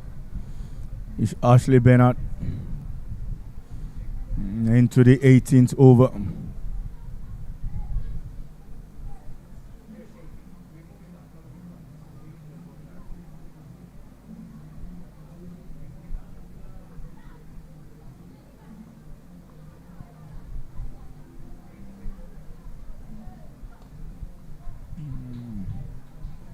And good to see how the South African batters are using the crease, the depth of it, and the weight, and just ensuring they get hold of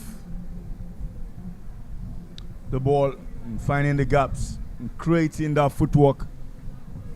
It's been good to see how they've progressed this innings. And so far, 15 deliveries left in this innings.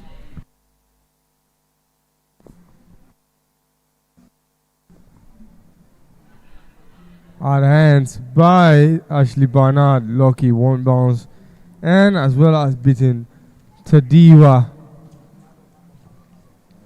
1 run. They were to that board. The runs aren't much right now as to if Mika Farfos will have been there, but Ashley Barnard and Daniel Belshoff, who played the maximum, is there and will look to put as many more runs at the board with the limited number of balls left. And into that gap on the offside is Daniel Belshoff, as I said, taking charge and sending that ball far into the ends of the ropes. Stretch hard and wide for that ball, and no way was that ball going to stop before getting to those ropes into the gap for more runs. And South Africa on the 19 looking to round off this inning with an incredible score. Christina good with the bats, has already taken a wicket with the bowling. Comes full, 1 bounce.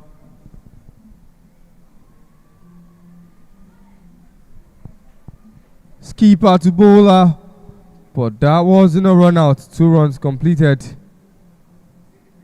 And that ends the 18th over. It's 118 on the board and 4 wickets lost.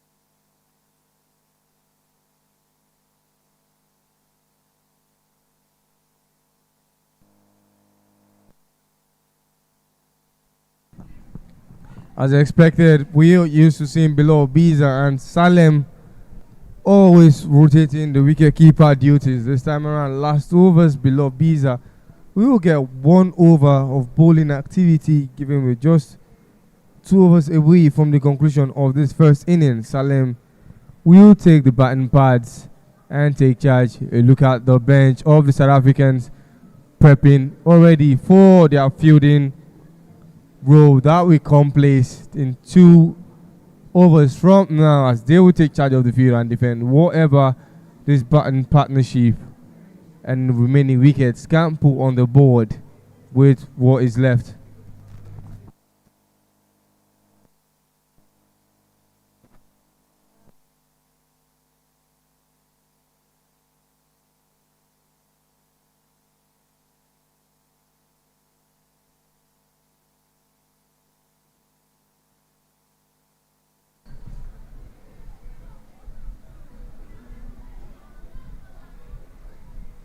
Skipper Bule Ben Kosi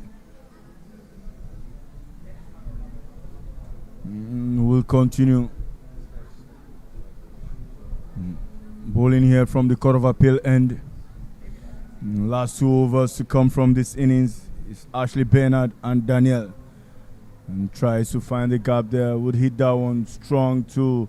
Once a second no is a call this time from Danelli.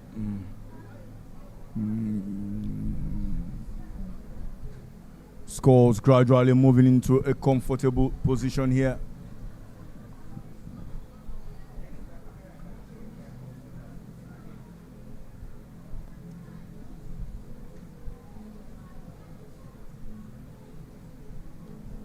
Shapes up again over the bowler's head. Would this go all the way? No. Fielder comes around. He wants a second.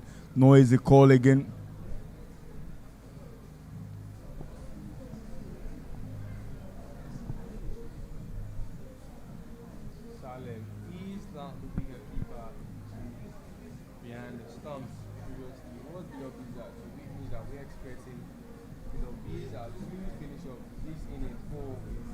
The young lady show runs. Straight in the air, full toss, brilliantly struck over, backward of point for the much needed boundary. More and more now. More runs here for South African U19. Again, a full toss outside the off stump, and Ashley Bernard looking really good here with the bats. I've actually been quite impressed with how the South African under 19 have been playing shots to the field and to the ball, and they've been very successful. A bit of fumble there. Oh, sloppy now. Sloppy. Zim U19s will have to watch this. Every run from this moment counts and becomes very important to this tournament. Every ball counts, and so does every run. And the more chances they give, the higher the target will be. Last time these two teams met, the Zimbabwe under 19 only able to respond with 117 after South Africa under 19 posted 145 on the board. This time around, we still have 7 balls to get the final total of this inning, and whatever the total score is, it looks like it is going to be a whole lot of job for the Zimbabwe under 19s coming into the second innings. Misses out on that one. Wide ball. It is umpire Cynthia. And just ensuring everyone sees that and acknowledging. Buleben Kosi Mapusa, the skipper herself, knows what it takes. She's bowling in the 19th over. Understands the requirement here. It's been very, very good tournament for both teams. Another dot ball side edge on this occasion. And that brings us to the end of the 19th over. The score is 127 for the loss of 4 wickets.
Attempt that has backfired, taking the ball straight to our wicket. It is Ashley Bernard who will go out in an embarrassing manner, wanting to go with a scoop shot and scoops it into our wicket. And there was that wicket chance. Not really nice, is it? The wicket was dislodged by the batter, but Christina, who will take the credit, adding another wicket to her and the team. It is 128 4-5 as it stands. 4 more balls, and whatever the total sits at, it is what the Zimbabwe Young Lady Chevrons will come in and chase. Coming in now is the number 2, Ashley Van Fyke.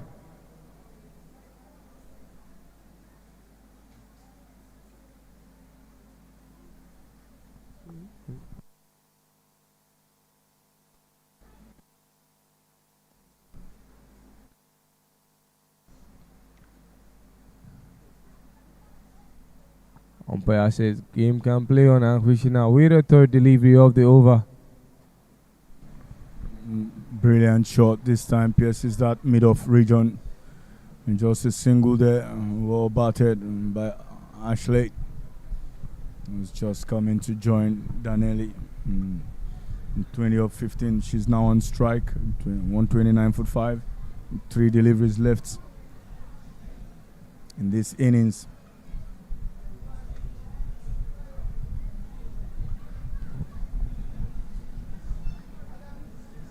Short.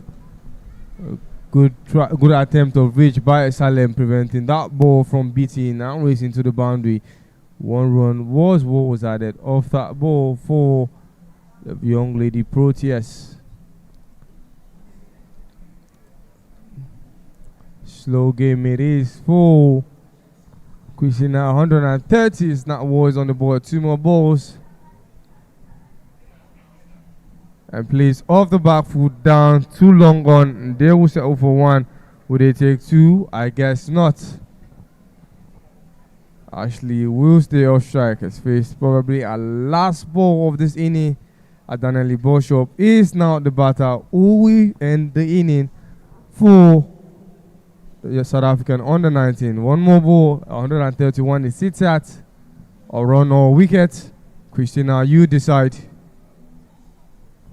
And a run it is. Doesn't get to the boundary. Brilliant running between wicket here by these two. Just ensuring here every single run counts. And so far, 133 for 5 in 20 overs. This is what it is. And it will be 134 to win by Zimbabwe. As we end the first innings here. The batting scorecard. Maker Van Vos 52 of 45 deliveries. Danelli Bishop 23 of 17. And clearly Sifokule Masilela 14 of 20. Those who have double field apart from Jesse Champa. And clearly the bowling for you, it is Tadiwa Gurusa 2 for 24 for loaded 4 overs. And Christiana Mutasa 2 for 14 from 2 overs. Match summary there. Maker again leading the pack there, 52 of 45. Danelli Bishop 23 of 17. Jesse Champa 14 of 19. The bowling, it is Tadiwa and Christiana shared 2 wickets apiece. A brilliant bowling there, worth the mention. Menoyasha 0 for 27 of his 3 overs. And it will be Zimbabwe needing 134 to win. We will be back with the second innings. Stay tuned.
We're about to start the second inning. South Africa under 19 point, 133 on the board.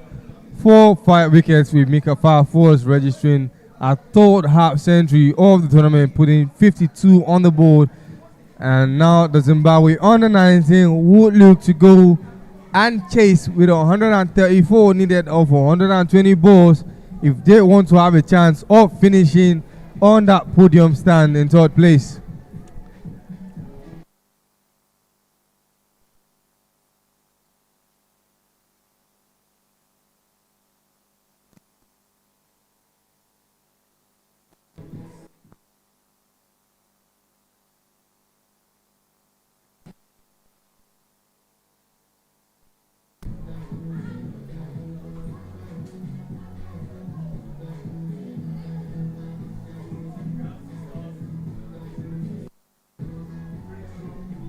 Right now, we wait for the fielding team to occupy the field so we can start.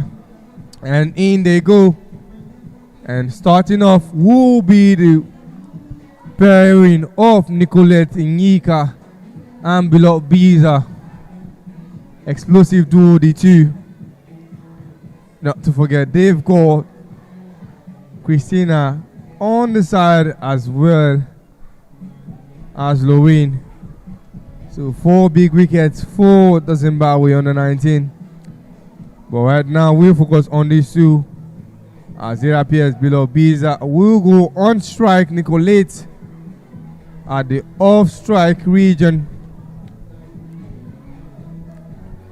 It's going to be a very beautiful second innings to watch as we wait for the first ball to resume.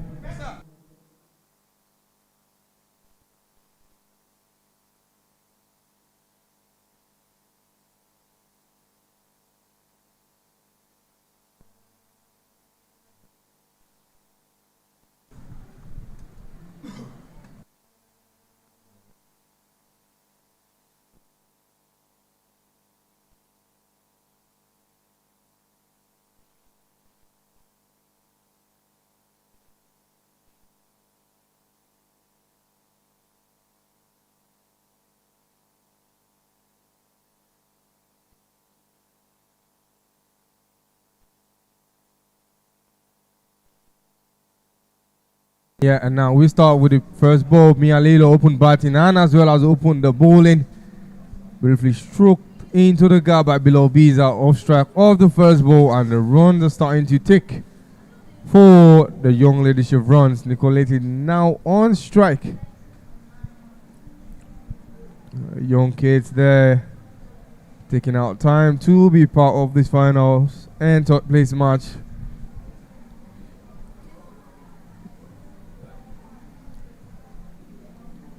Big responsibility for Mia Lilo. Surprised when I saw her open the button, and she did her own fair share with the bat. Now the ball, a much bigger responsibility. Nicolette couldn't find the gap similar to Beloved Biza, and they have one more run, and they have no more run after the first ball. Looking at the future, and there's a deep point, and the third man. Deep extra covers and a third man, my corrections, in order to combat all those edges of a pace ball. Big dive for Jelly Philander. That would have definitely been a boundary wide if she hadn't make that big dive to prevent it. And that is a free run and still 4 legged deliveries to go.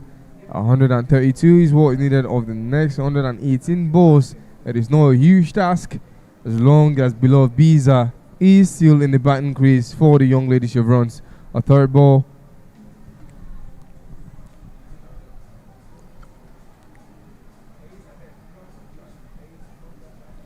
Narrow escape for Nicolette, almost edging that ball into the hands of the awaiting Jelly Philander. As that ball is at a midway point into the first over of the second inning. And it's only 2 runs, one off the bat and an extra. Slow start, similar to what we saw in the first innings.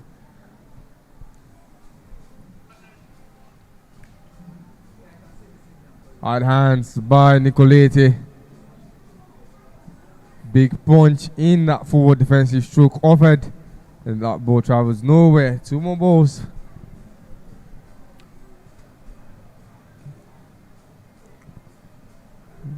Game's going according to plan for Mia Lilo and the young South African under 19.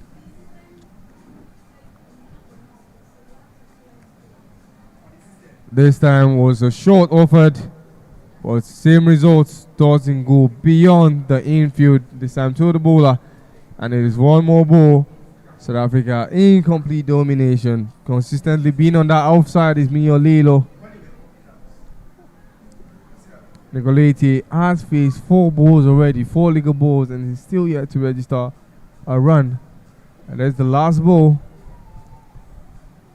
Same result. He ends in. It is the end of the first over of the second inning. 2 runs for no wickets lost.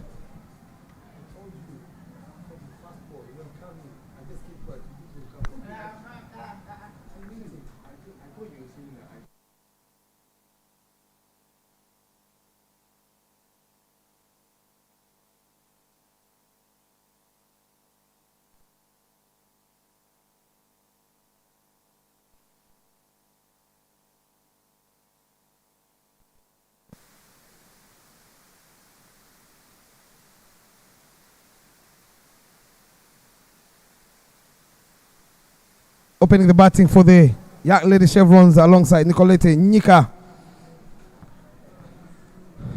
A big task ahead, of course, if they are to chase down that 132 in the next 114 balls up against Ashley Van Wyk. Right arm leg break coming in from the Court of Appeal end. She's been making the inroads for her side, always picking up a wicket or 2 in the power play. She has a slip in play. Goes for a big heave, loud appeal on the occasion, and the finger is up.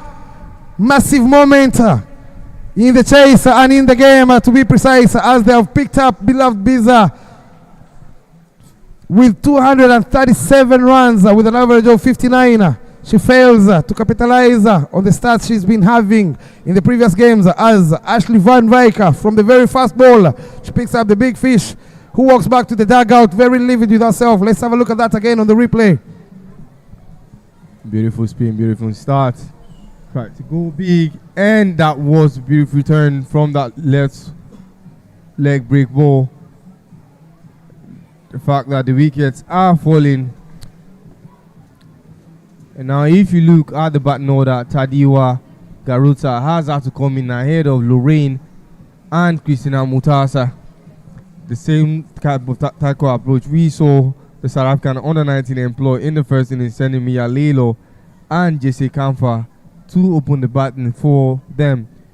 I think that is what they want to do here, try and play as much as they can beyond the power play overs, and then try maybe when Christina and Lorraine come in and help them put a lot of runs on the board. Of course, this being the second time these two sides are facing off each other.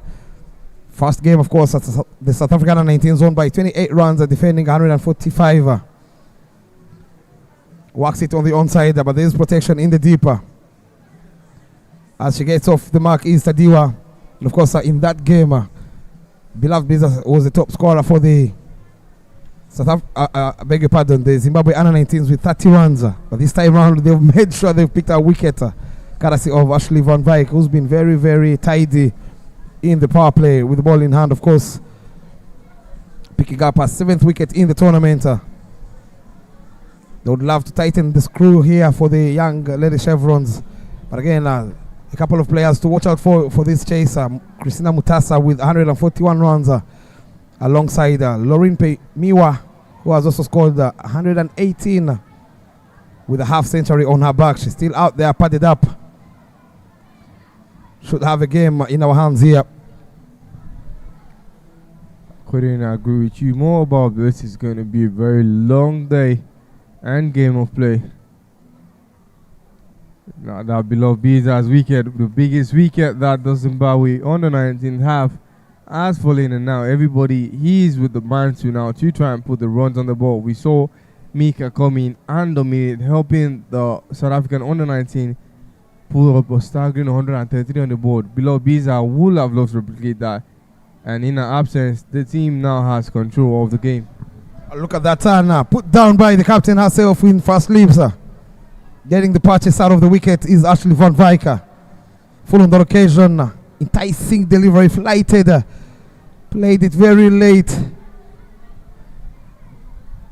Will go down as a half a chance there from the young South Africans. Another one. Make that 2. Chances that have gone down. Living a life of a Curtis Tadiwa. Would have been 2 wickets for Ashley Van Wyk. As we come, of course, to the end of the second. That was struck powerfully. Chipped in a dive at mid-on. Yeah, seems to have slipped there, Brizangos, and she was going towards the ground, and just at the late minute tried to put her hands behind the ball. But good attempt from the fielder. And a lovely end to the second over. 4 more runs scored in this over and taking the total to 6 for 1 wicket lost. The young lady Chevrons would love to get to anything closer to that 33 that South Africa U19s had in the power play, or even more. Yes, they've lost their big fish in beloved Biza. Nicolette Nyika, who's been looking for runs in this tournament. Can this be her day? Up against Mia Lelo, who comes in to bowl her second. Third man in play and fine leg. Good length again. Well guided through backward pointer. Should be an easy 2 for Nicolette Nyika and Tadiwa. The running between the wickets has to be very, very key. We saw in the first innings, of course, the way the young South African side went with their innings. Had 33 runs for the loss of 2 wickets. Moving at 5.5 runs and over, and then the next 4 overs they found themselves on 62 for the loss of 2 wickets, with of course that partnership moving slowly and steady over Sifokule Masilela and the captain Mika van Voster. And right after the 16th over they are sitting on 99 for the loss of 3, moving at 6.1, and then at the back end they make sure they scored 8.5 runs and over to ensure they have a total. They could fight with 133 for the loss of only 5 wickets. So it's going to be, Peter, very interesting to see how the young Lady Chevrons are going to go by with their innings. Yeah, at this point in time in the first inning, we were in the water break. And my corrections, the rain interrupted gameplay when we came back to the South Africans started to become explosive and hit the gaps. 2 boundaries came up just immediately after the rain interruption and the game was restarted. And now we just remains to see that if Nicolette and Tadiwa have that same tenacity and confidence to go big and explore into spaces and exploit those spaces like South Africa U19 did in the first innings.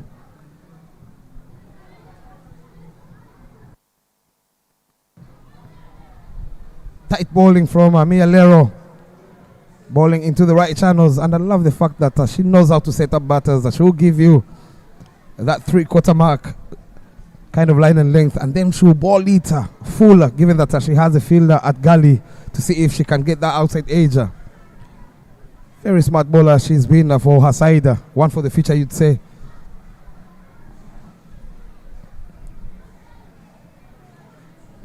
Okay. Again, a good liner. Another dot bowler. Pressure climbing here for the young lady Chevrons. Moving at 2.8 runs and over. You can't afford to finish the power play when the required run rate is around 8 or even more.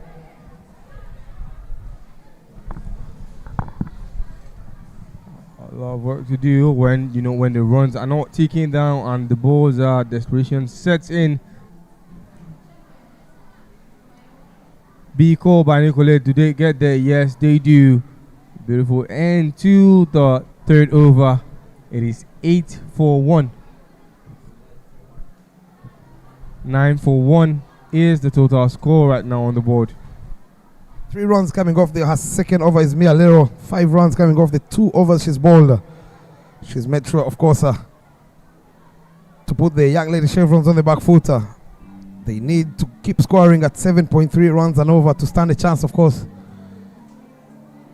They haven't won a game against the young South Africans, given that these two had a tournament back in South Africa. that youth tournament, the youth series, where of course the South African under-19s won the 2 games they played against the young lady chevrons.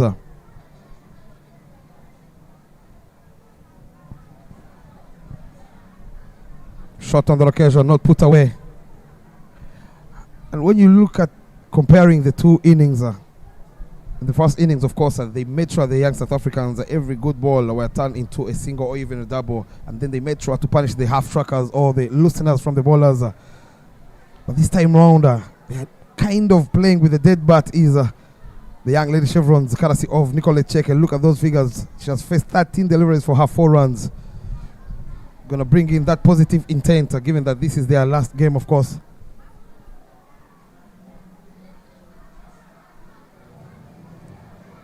I do see why Tadiwa wanted to come on strike and already going after the ball, just not being able to find this gap.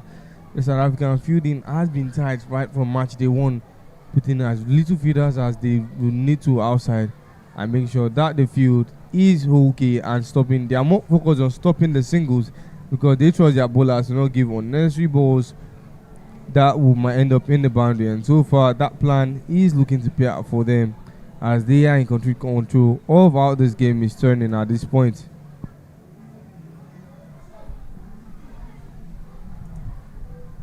Tells you a thing or two, Peter, given that Ashley van Wyk, one of the best bowlers of the young in the South African under-19s, she has bowled 3 half-trackers in this second over that have not been put away by the young lady chevrons. It's not been very easy for the young lady chevrons. That ball struck powerfully to that fielder at short leg. One of the reasons, of course, the physio is running to have a look at the fielder. Let's have a look at that delivery. Half-tracker supposed to be a boundary. But what an effort in the field again. The fielding has been tremendous. A spot on from the young South Africa under-19s. Let's hope the fielder is fit and we continue. We are still here to see Shelfa come back in after picking up that knock on the kneecap from the game against Rwanda. She's not played any other game, missing the last 3 games as a result of injury.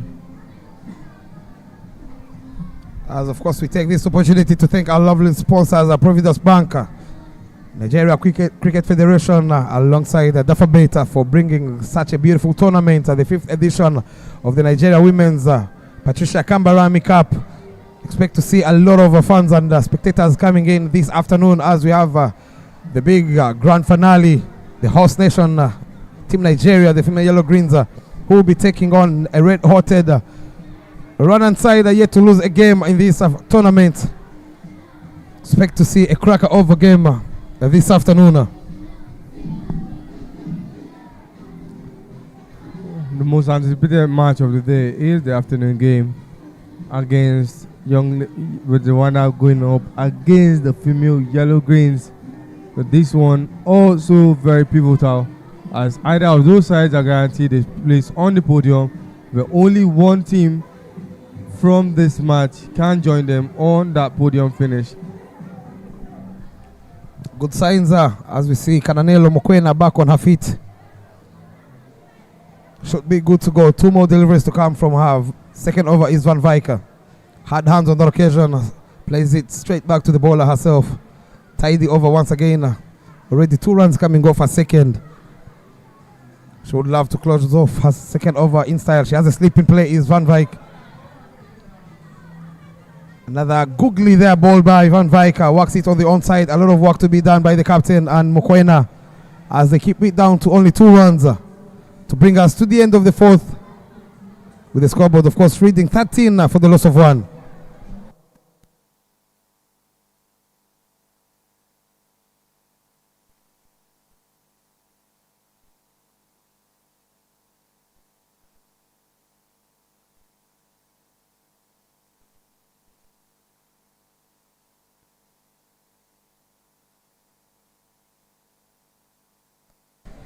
Four overs done and dusted. The scoreboard is reading 13 for 1 and needing 121 in the next 96. They need to capitalize in the next 2 overs, given that they have only 2 fielders outside the ring.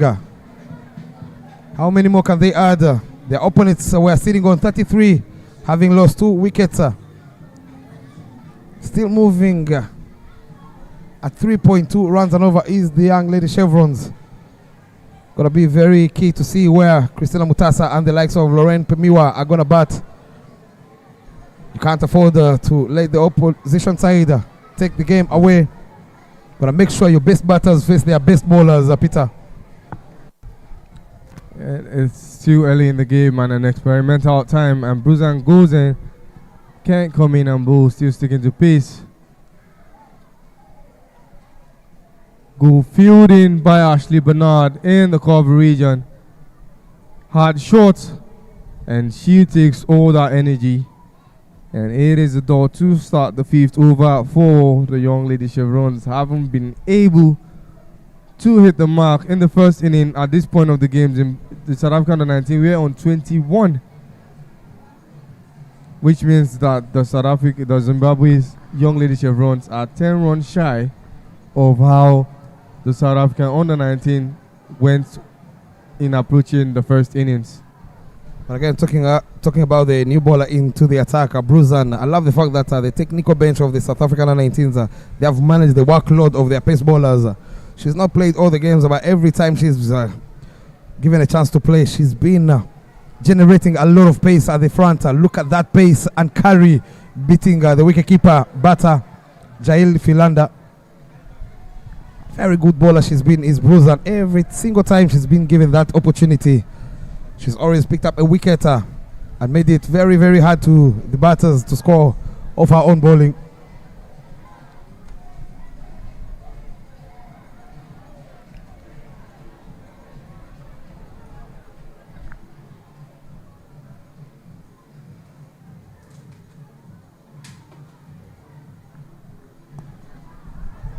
The third man was there since the beginning of the innings for a reason, and that was to stop that edge by Nicolette.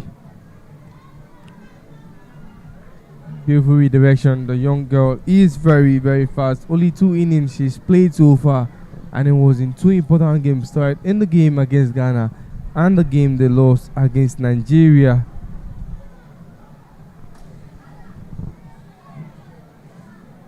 Good length again from the young Bruzan. Another dot ball.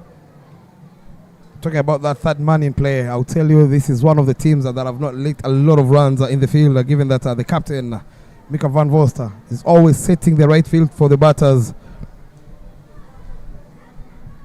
making them, of course, earn every single run. She has a third man in play and fine leg, and look at where Bruzan is bowling, targeting that 4th stump.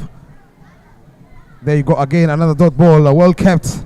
One of the best keepers in this tournament. As we come to the end of the 5th, it is 15 for 1. Bruzan goes for only 2 runs in a very fast over.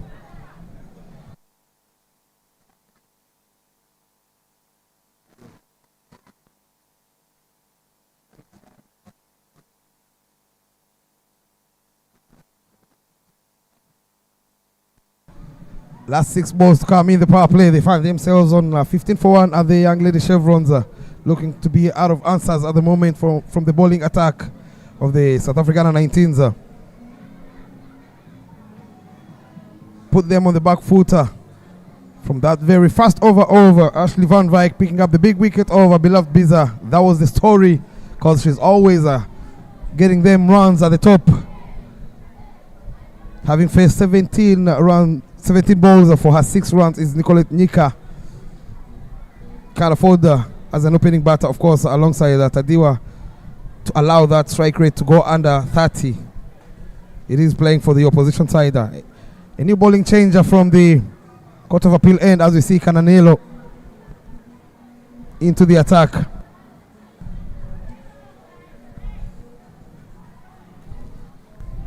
Canelo has been one of the most used bowlers for this side. She's picked up 3 wickets in this tournament so far. Hasn't picked up 2 in her last previous bowling innings. And there was a match where she picked up 2 wickets, and that match was against the same Zimbabwe on the 19th side. And she will look to add more wickets to that ability. Another good shot.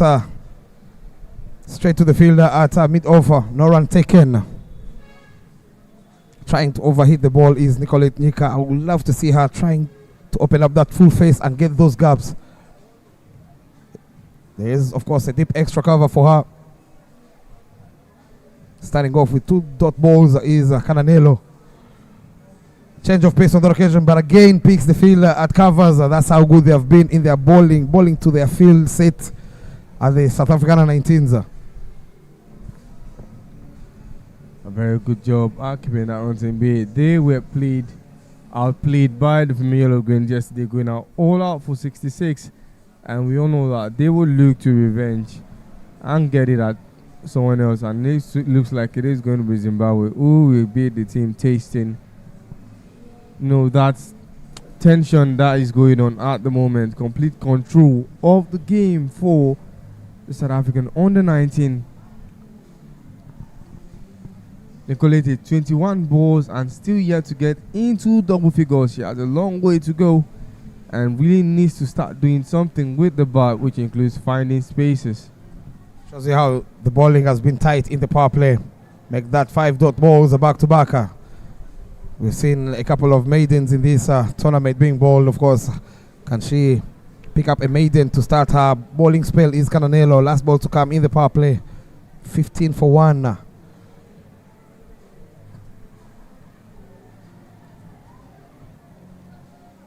Sticking to the same field. And I love the fact that she's stuck to that top of off outside off stump. Swing and a miss on the occasion. White signal that spoiling her figures is Cananelo as the umpire indicates wides. But what a take from the wicketkeeper batter Jai Lee Philander. She's been a very good example of all the wicketkeepers in this tournament. Always saving aside a lot of runs behind the stumps, putting pressure, of course, to the batters, not allowing them to move into the crease. And of course, with that dot ball, we come to the end of the power play. It's 16 for the loss of 1. Goes for only 1 run in a very fast over is Cananelo. Let's have a look at the batting chart so far. Beloud Biza, who had to depart in the very fast over of Ashley Van Wyk, struck LBW for her 1 of 2. 6 from Nicolette Nika, having faced 23, still not out. Tadiwa Garutsa on 5 of 11. The big question is Lorraine Pemiwa, Christina Mutasa, when are they going to come in? Given that they will be needing above 8 runs and over.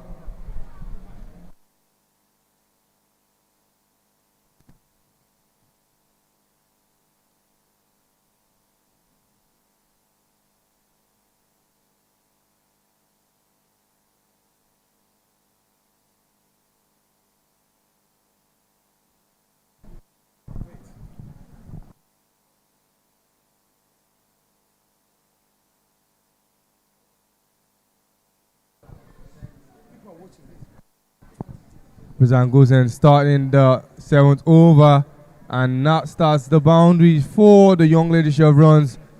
Big power behind by Tadiwa. Strong hands to connect with that shot. Good length and played, flicked to the leg down region, and finally Zimbabwe are looking to find the spaces and the gaps. And that now takes the run total 220. Now they're still going to be needing 114 of 83 balls. Sean, welcome to the commentators box. Sorry I didn't introduce you before that first ball was completed. Thank you very much. After playing that ball for 4, the second was a dot ball. Great comeback from Bruzan Gushen. They need 114 runs in 82 balls. Quite sad to lose the wicket of beloved Biza through that LB. Played above the infield, and the decision of that ball was a no ball flag by the umpire. Overstepped Bruzan Grozen, and she gives a freebie. Immunity has been handed down to Nicolette, who is on strike, still yet to get into double figures. Nicolette with 6 off 23, and she has a chance to go adventurous and big off this ball and possibly into double figures of 1 ball. Unsuccessful, that is a bye that doesn't get to the boundary ropes. Couldn't take 2 runs off it, and they will settle for 1. Free hit end by Tadiwa, ends with Nicoletti, and Tadiwa will come on strike with caution as she looks to face the next 3 balls of the 7th over.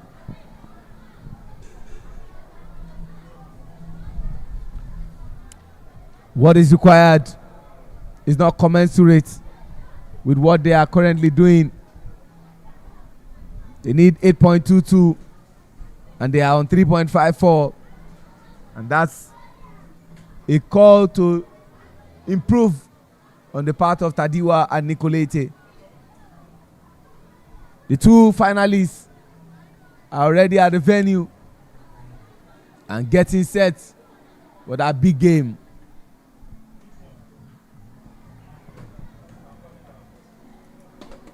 Trying to find that space on the offside. 2 attempts at quoting Tadiwa, and none have been forthcoming.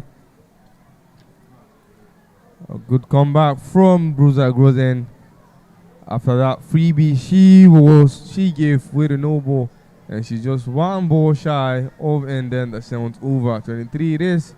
1 ball to go. Played in the air. Is it a catch? No, it is not. Just 1 pitch before. But regardless, wasn't a catch, but a run out will do. As Nicolete still stays, but Tadiwa will make way as she couldn't get into the non-strikers and direct hit. A big throw by Caniello and dislodging the Bills herself, and that is 2 wickets down.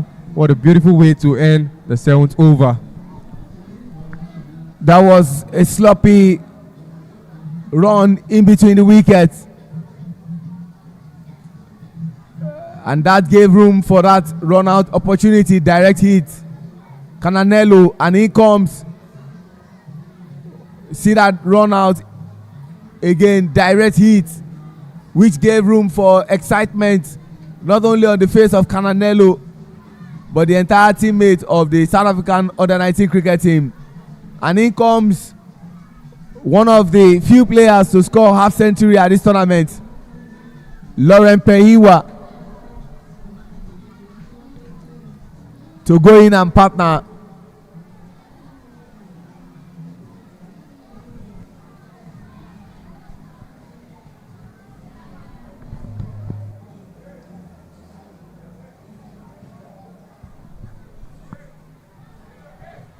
Time to bring on Endurance of M at the commentary position.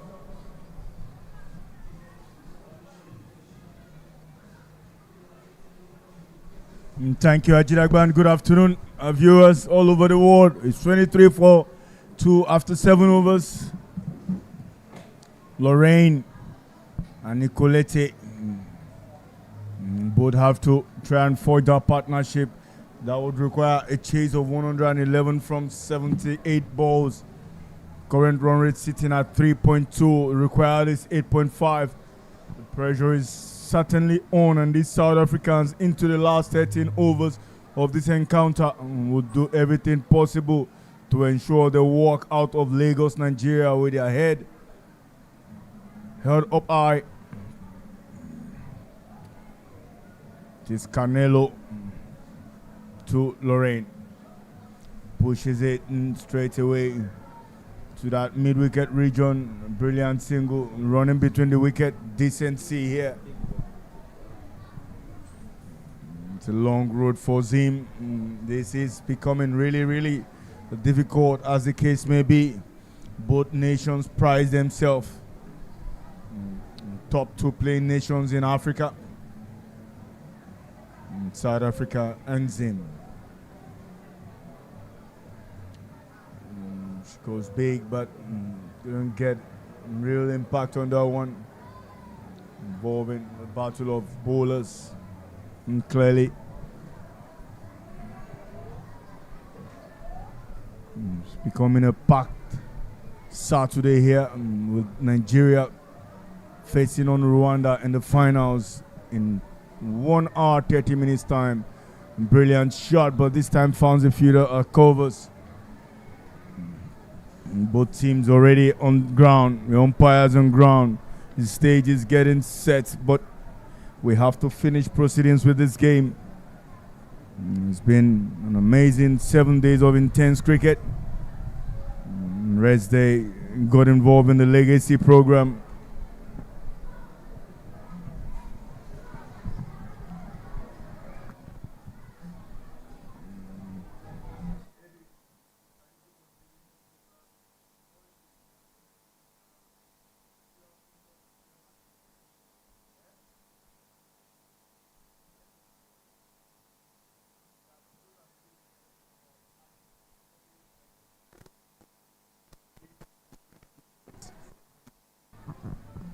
A brilliant, nicely glided through the goalie region. They want a second noisy call. It's been brilliant work here. The keeper cleaning things up nicely. Chele Philander.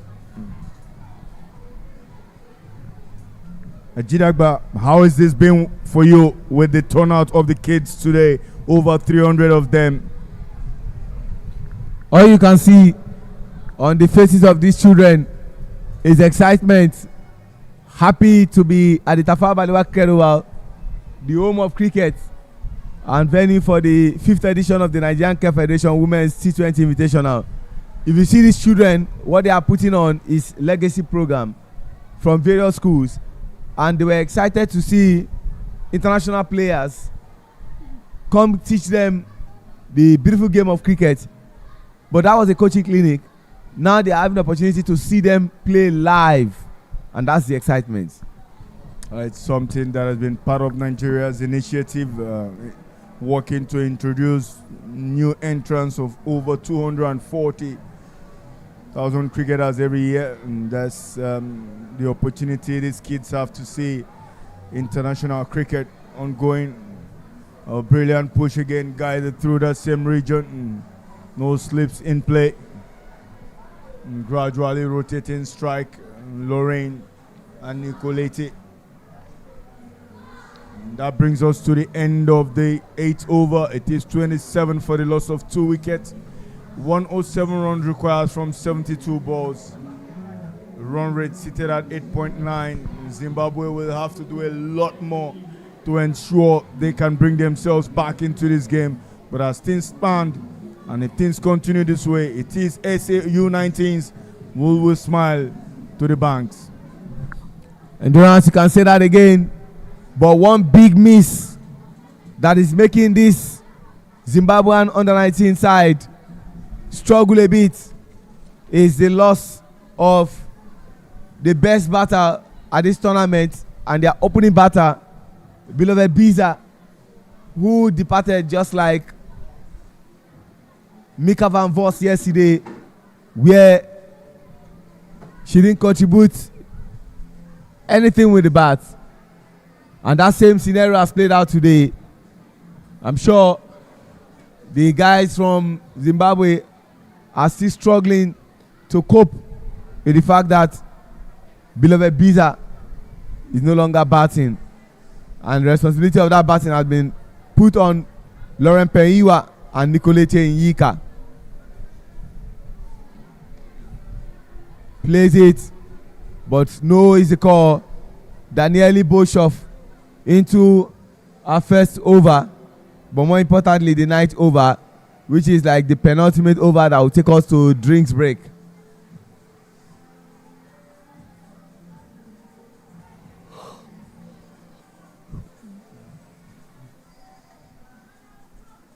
Aside from the children that are here, an appeal, but Adekweju Adetoro Balogun is not interested, but rather would want the game to go ahead as planned.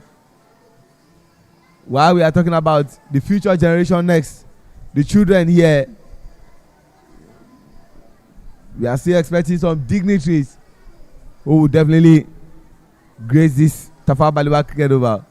One of such is the president himself of Nigerian Cricket Federation, Dr. Uyo Sanu Sawaru Akpata.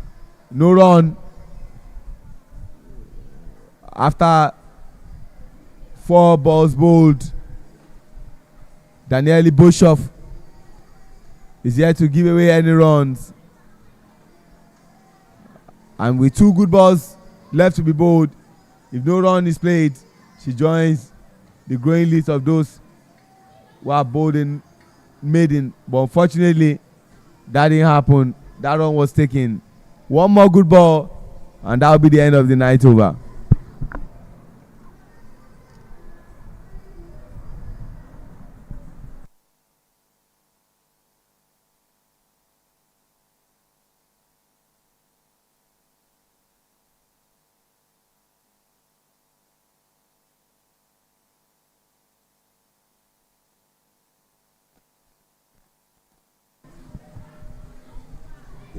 With that dot, it brings us to the end of the night over. 28-2. The previous game they played against South Africa on the U19 cricket team on Tuesday, March 24, 2026. They played 117 runs for a loss of 7 wickets, but things are not going according to plans today.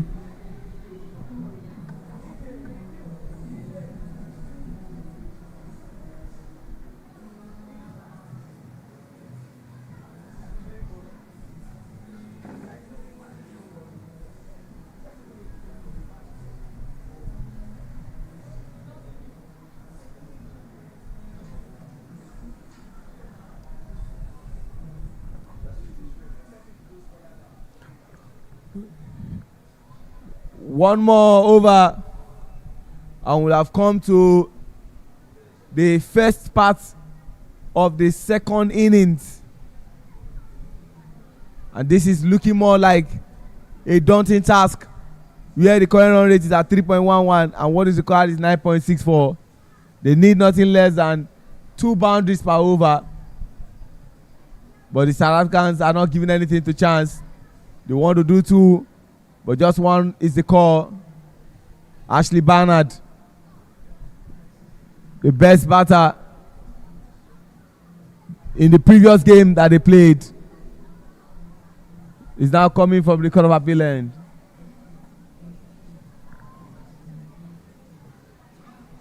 They take a quick single, but while the single is good, what is required are boundaries. If the young Zimbabwean team hope to leave Lagos for Harare with a medal hung around their neck.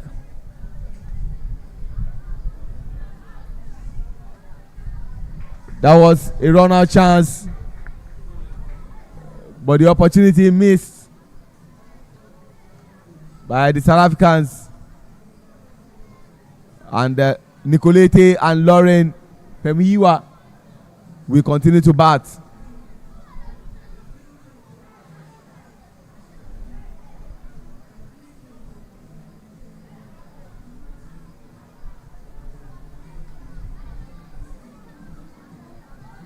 After the completion of our work, square leg umpire Adepeju Adetoro Balogun. Wide ball signal by umpire Cynthia Okegbo Ogochukwu to add to the total number of runs that Zimbabwe has, which is 32.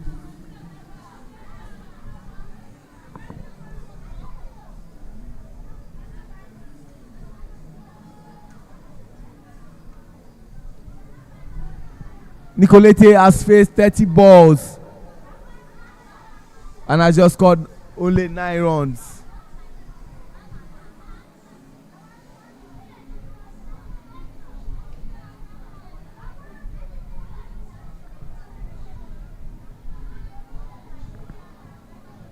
No run.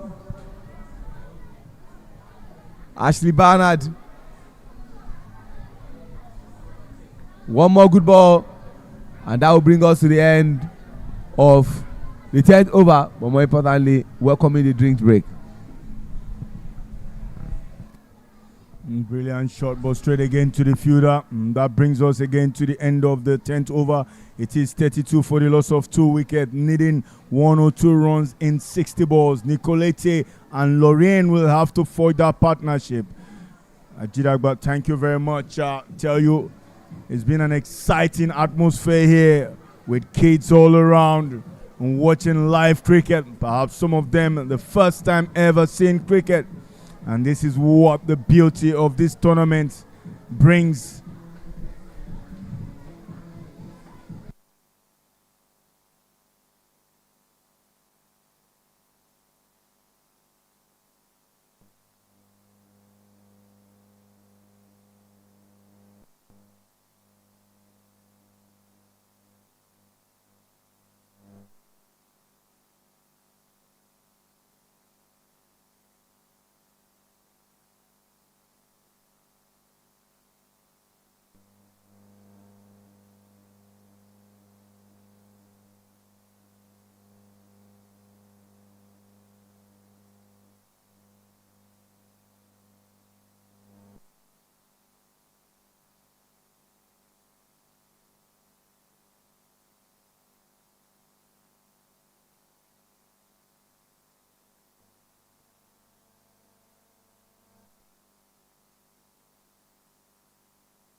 We are back from the drinks break.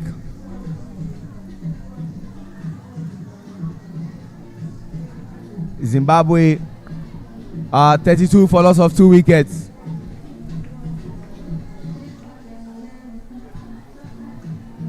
And what is required is moving in a geometric progression, if I can use that English, by virtue of the batters not getting too much joy in the batting crease. No thanks to the bowling prowess of the South African under-19 cricket team. Drinks break does one thing. Either it makes the batting side continue to do well, or gives the bowling side an opportunity to strike. Danieli is back again.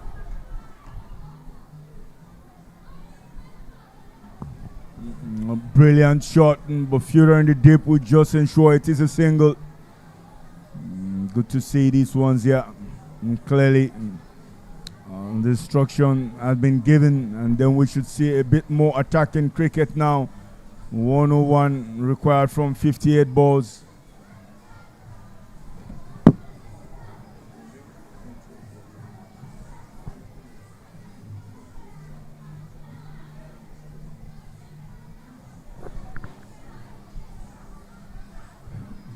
They want to make 2, and they capitalize on the sloppiness. Appeal. But in the process,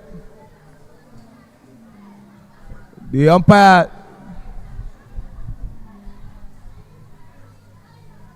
she was in. That's all she's concerned about. And that was the white ball, making it extra run advantage to Zimbabwe.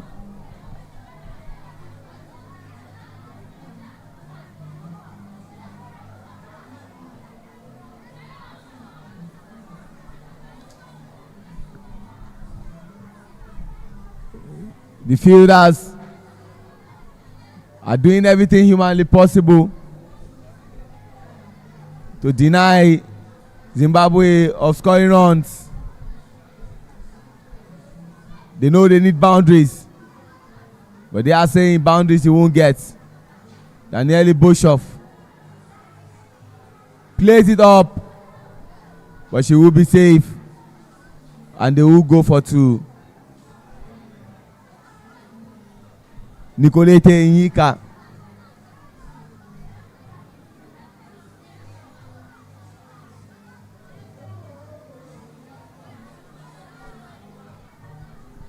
Daniele Boshoff still in search of a wicket.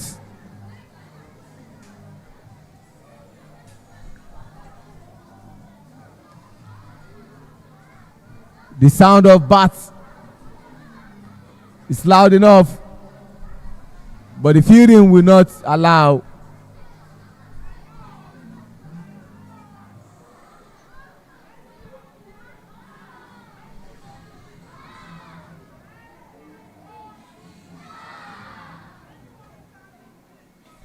Plays it up. Gone. Lauren Penwiwa. Another bad day in the office. The reliable batters are losing their wickets without much contribution. Lauren Penwiwa is gone. See that again on replay. Effortless for the fielder. And in goes jersey number 98, Christina Mutasa, walking in a figure that is not too happy based on what is before her. There are 39 runs for loss of 3 wickets after 11 overs.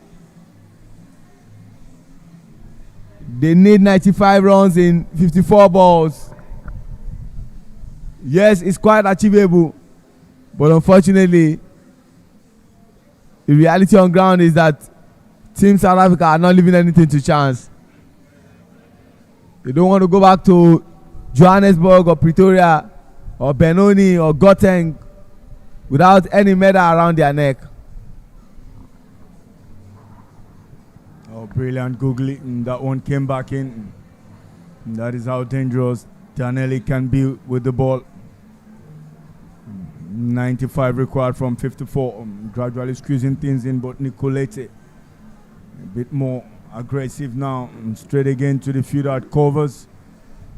She needs to gradually try to pierce gaps.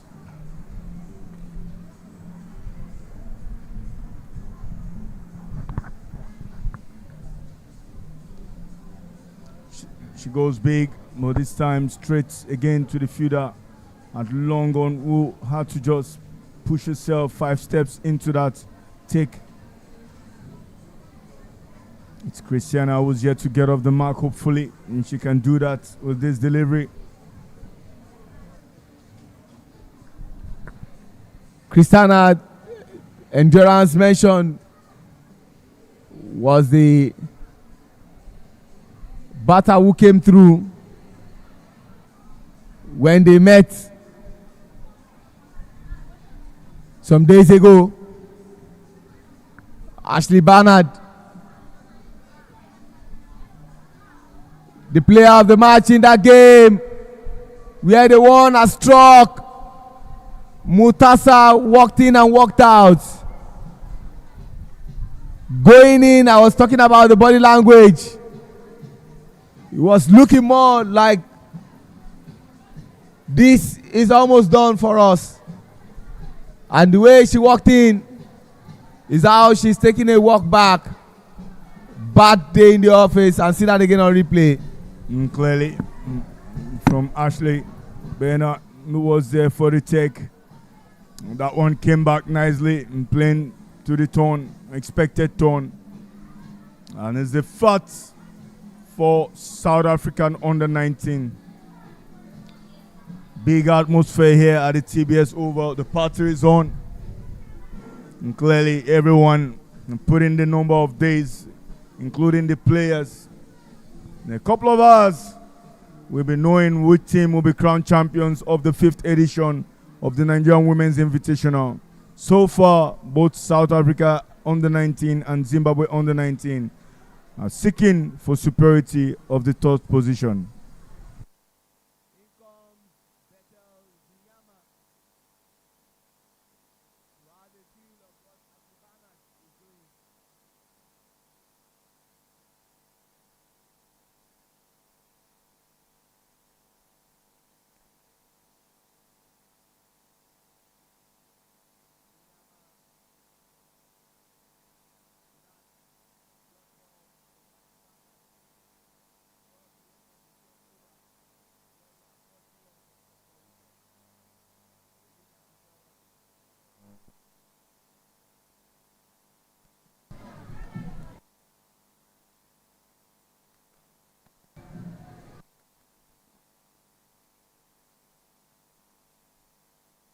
Overs gone.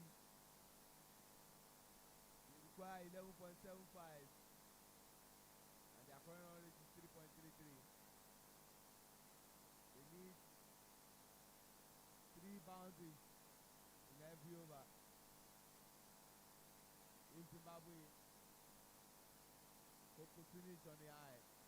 For finishing third, a good performance. White ball, Ashley Van Beek.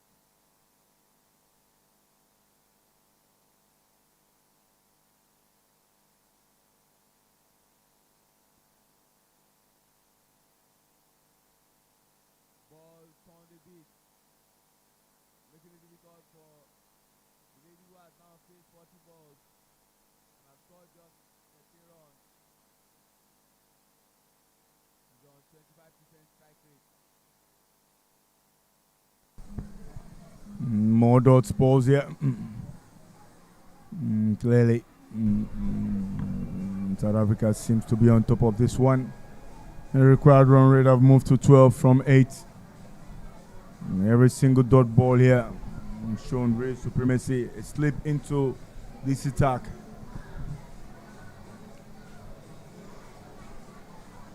She goes big, but protection in the dip. We just see to the fact that it will be a single.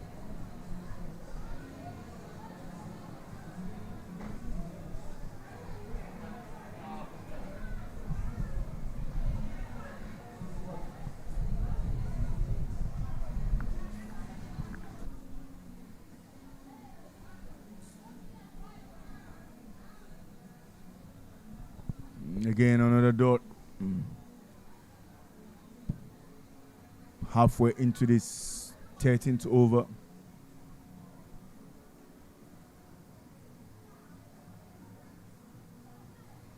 She goes for the sweep, brilliantly executed. This will go all the way for that boundary. Good moment for Zimbabwe. Better.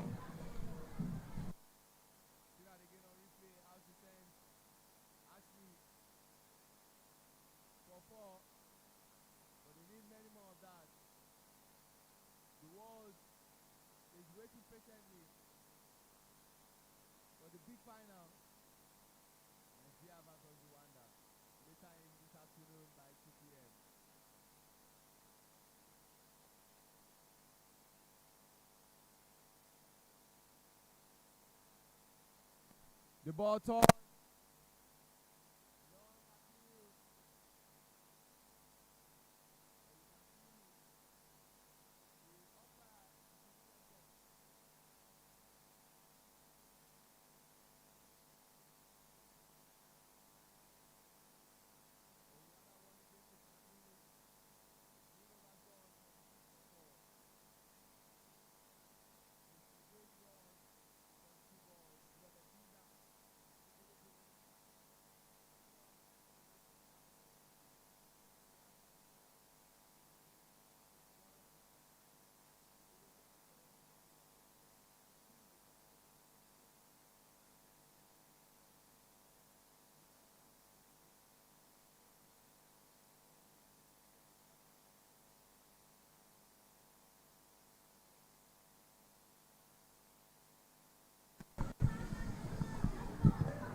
We're into the 14th over now.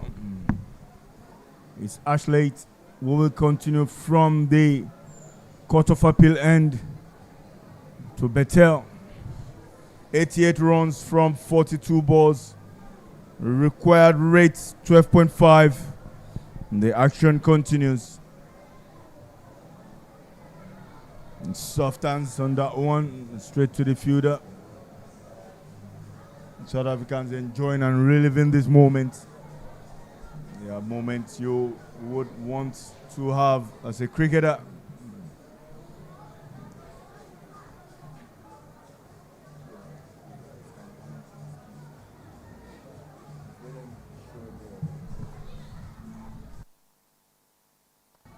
And straight to the bowler.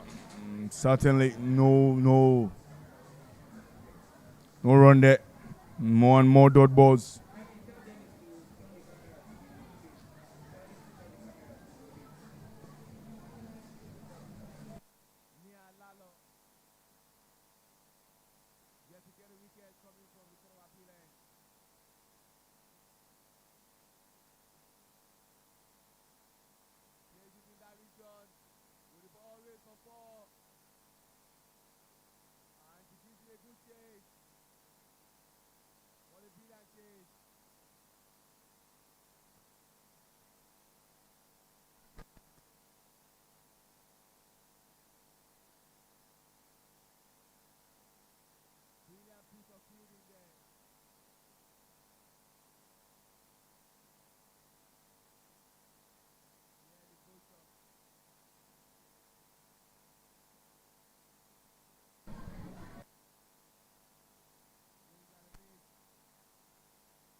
It's Mia Lilo who's bowling the 14th over for South Africa and gradually continues to mount pressure on this side.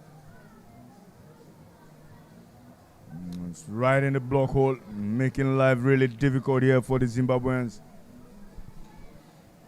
Beautiful atmosphere here, the kids enjoying cricket.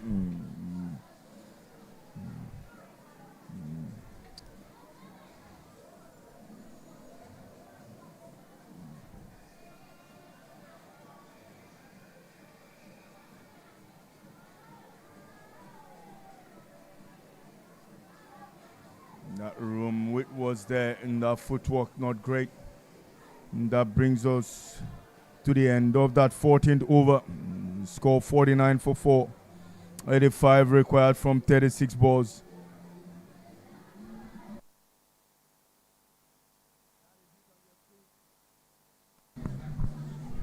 $85 runs from 36 balls.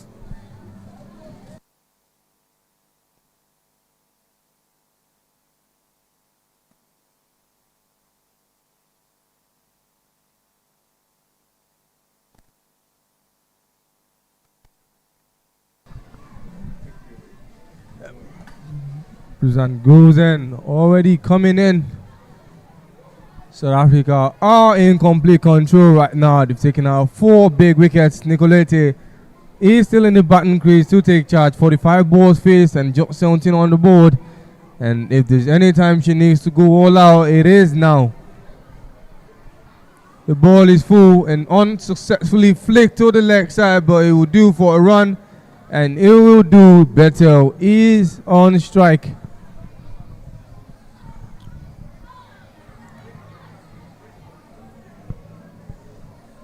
A much expanded field setting on the leg side that Zimbabwe has failed to take advantage of right now. There's only one fielder on the leg side, 2 fielders on the leg side in the inner ring. With just a short advancing mid wicket and a mid on.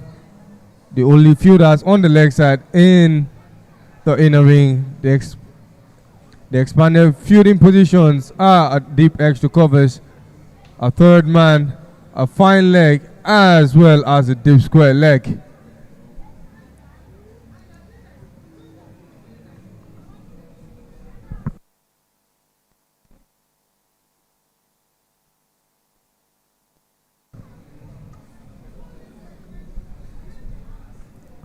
Big bounce and away from the batter's switch. Wide is signal by the umpire. Nicolette hitting hard on the deck, maybe too hard, you would say. And an extra was the result of that. Much more welcome extra by the Zimbabwe under 19. They've been desperate for runs, haven't had a really good run on this tournament, and they will look to end it on a high, and high that even the South Africans are desperate for. And remains to see who comes out victorious. Required run rate is in double figures, as the current run rate is below 5, with 3.63 being what is required of the side of the young lady chevrons. Putin goes in already. Tries to go big, she does. And the result is balls in the arms of the wicket keeper. Nicolette hasn't really contributed much on strike for the 7 balls she's faced, and yet to get into 20 runs. ODI standard batting, but this is T20, and Nicolette will need to do more opening and less defending. Tries to open up, not proper contact, as the ball stays in the reach of the mid-on. No run off that ball, and goes in. He's coming back stronger. She's given out only 12 runs and yet to pick up a wicket as a reward for our excellent bowling inning.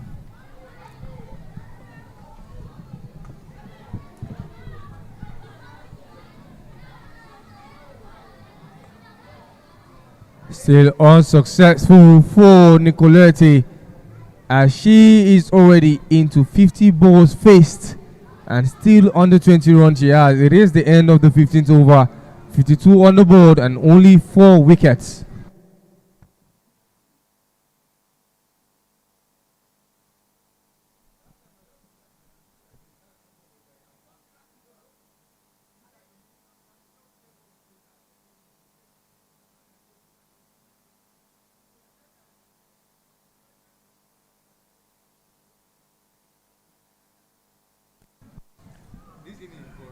Eight, 82 runs required from 30 balls, 52 for 4.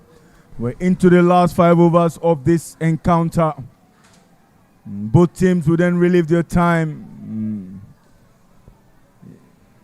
It is Canelo who will continue from the Court of Appeal end. Smooth and rhythmic run up, brilliant work, big shout out. Brilliant work there by Canelo. Excitement all over.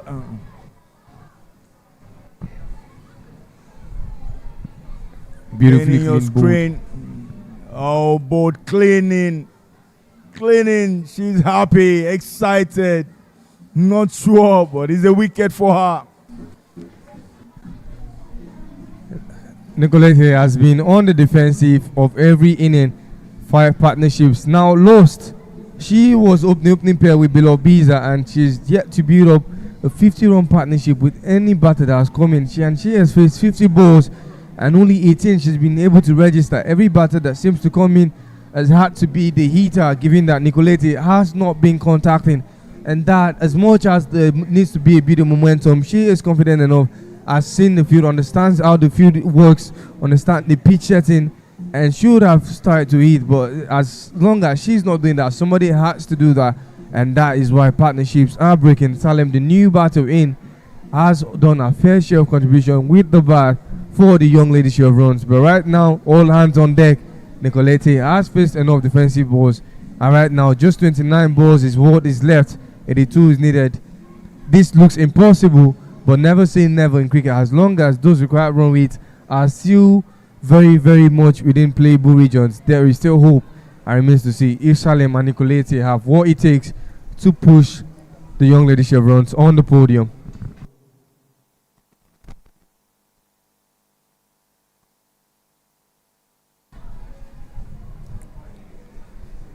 A good start for Salem, but not the kind of start that the young ladies Zimbabwe under 19 need. Mokalenko already gotten a wicket for herself. I think at this point it's just to go through motion and ensure you don't look too badly. Both teams have come to this tournament to gain experience. They've played each other once, and this is the second encounter. Brilliantly pushed towards the square leg, run out opportunity, and it's given. She was strolling. She strode onto that one. Disappointing and happy moment for South Africa. They are for sure in control of this game, and everything they've done today have just gone right. Nicolette hasn't really had a great game, but can we acknowledge that fast movement of the hands of the wicketkeeper, Jaylee Philander, taking out run-out chances in, I would say, milliseconds, as those hands move swiftly, dislodging the bails. And now Nicolette, after facing 50 balls, goes out with still less than 20 run contribution. And now the captain who need to be coming in, Bilebenko Maprosa.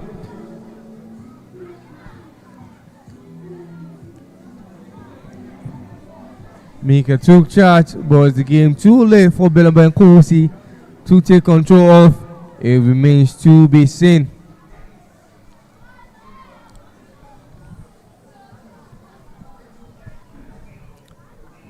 Taking guard at the most pleasuring time of the evening. 27 balls is what's left, and 82 is what they'll be needing. That is 18.22 runs per over.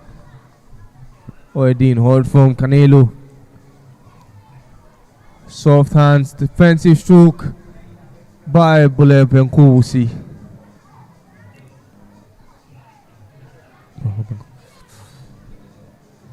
Oh no. As the balls keep ticking down, so do the needed runs.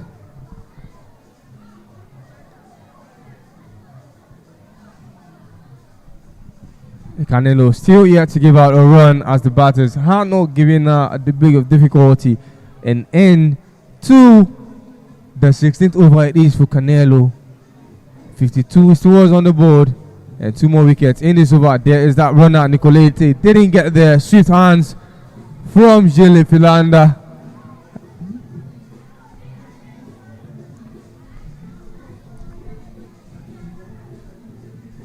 Couldn't score a run. Bilebenkosi and Salem will be on strike. 82 is what they need now of the next 85 balls, 84 balls, I would say.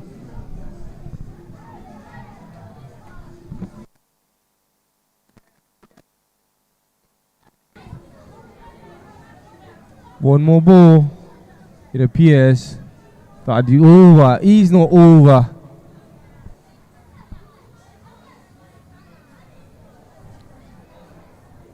And it is over now, a maiden 2-wicket field over for Canelo and the South African under 19. And then to the 16th over again, 52 is what is on the board for 6.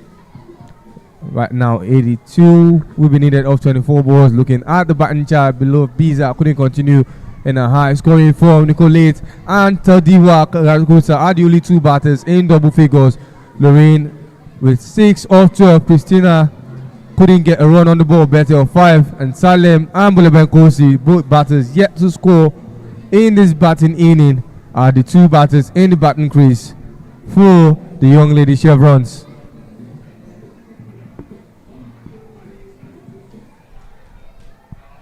Three wicket at hand and 4 wicket at hand and 3 outside waiting to come in and bat. Hopefully, hoping not to come in, and would like to see the skipper and Salem Museka finish up this game.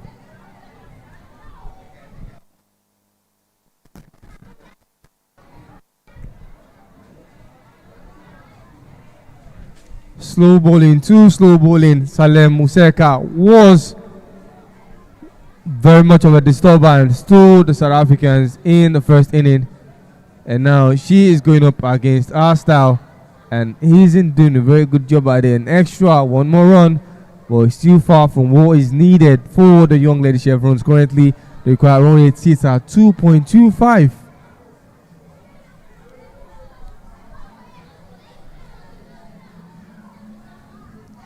A late edge goes to the leg. Would it take two? Yes, the will. Bulamankusi Sherman. Is it going to be a run out? No, Salem completes that necessary run. Takes hard board for herself.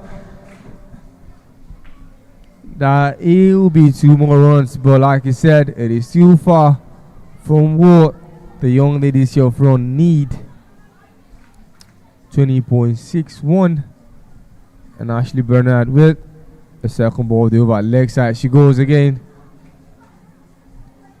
She's hoping the young lady shell runs off bat and they will take whatever they get.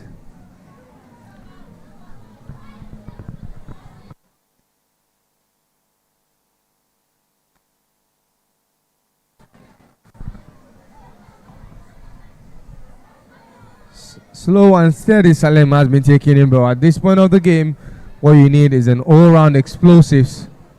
And right now, the dynamite is ticking.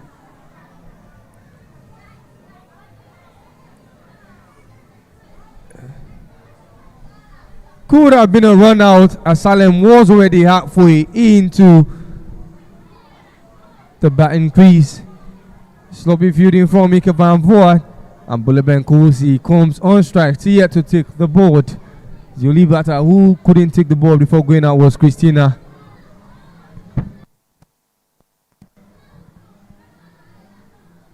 Slower delivery, wide way to be umpire. De Bejo, Palogun, De Toro.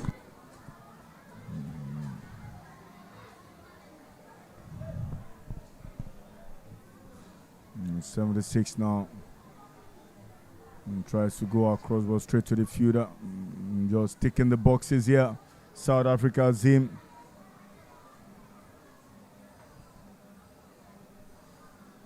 Continued moment for the South Africans. Oh, brilliant line in the 0-1, the googly coming back. That brings us to the end of the 17th over. Still 76 required now.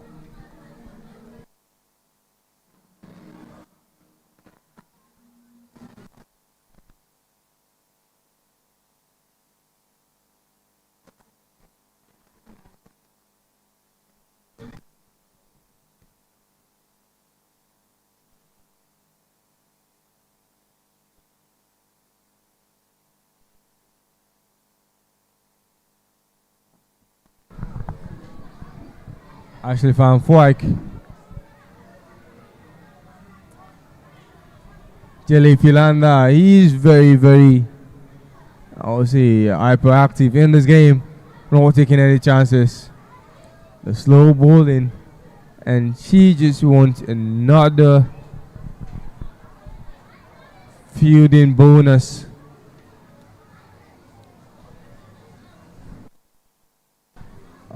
Big temptation, but Salem doesn't make proper contact. It is 2 of 2 dots.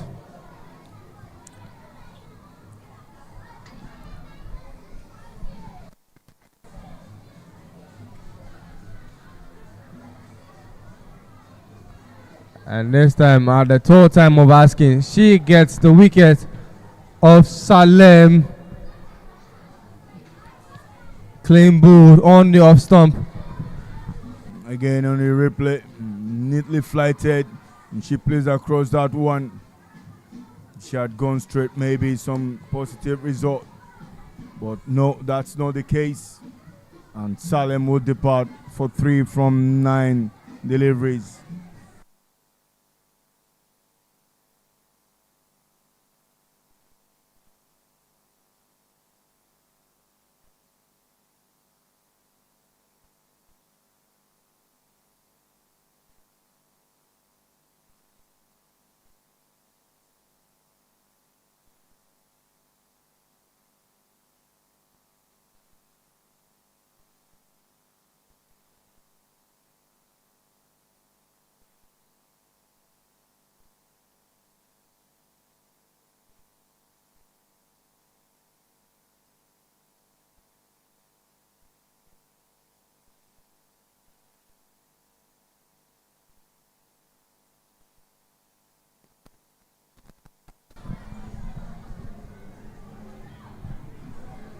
Naomi Mleka. Not too much have been done with the bats in the first following the entire game. Only Nicolete was able to go beyond 10-run mark, and not much have been done beyond that. Ashley Van Fyke looking to get herself a maiden over.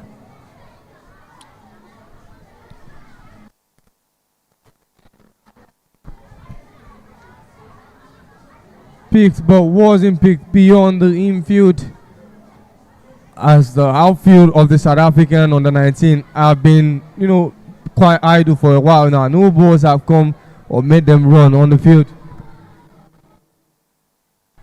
She shimmies down the line, hitting it straight to the field out covers. Another dot ball, and that brings us to the end of the 18th over. It's 58 for the loss of 7 wickets.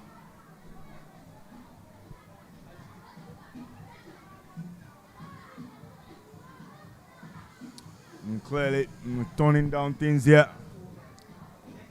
Into the last 12 balls of this encounter. This is just walk in the park, perhaps. 76. Last 12 balls. It is. That player, Jesse, number 10.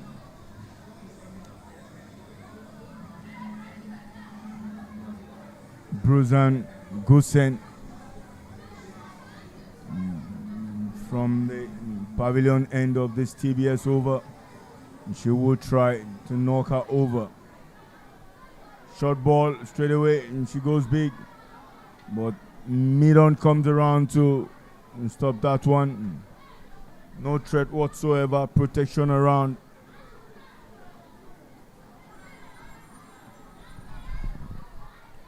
It's safe to say, congratulations to Team South Africa, under 19 cricket team in advance. They will finish third at the 5th edition of Nigerian Cricket Federation Women's T20 Invitational Tournament, the Patricia Kambarami Cup. 18.1 overs gone.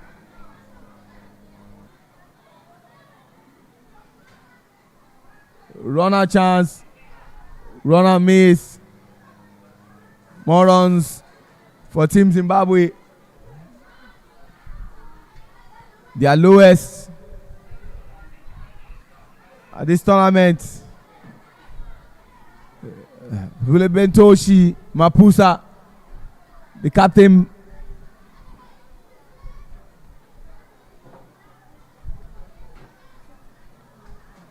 But nothing to add to the 1 run she already has. Haven't faced 7 balls. Bruzangushen still in search of her first wicket, but making things a bit difficult for the captain of the Zimbabweans.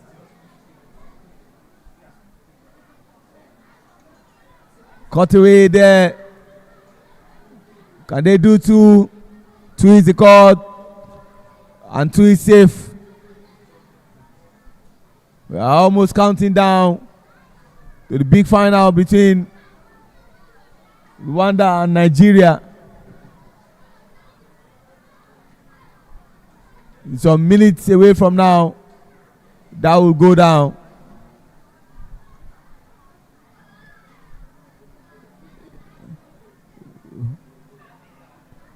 One run in addition to what is already accrued.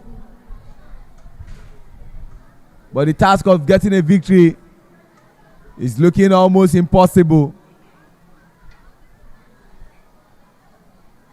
18.5 overs gone. You need 71 in 7 balls. Not possible.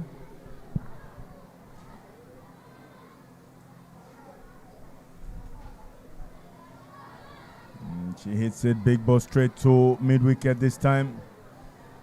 That brings us clearly to the end of the 19th over, 63 for 7. We'll just push through proceedings here and just to finish things off. And it will be South Africa's victory to celebrate.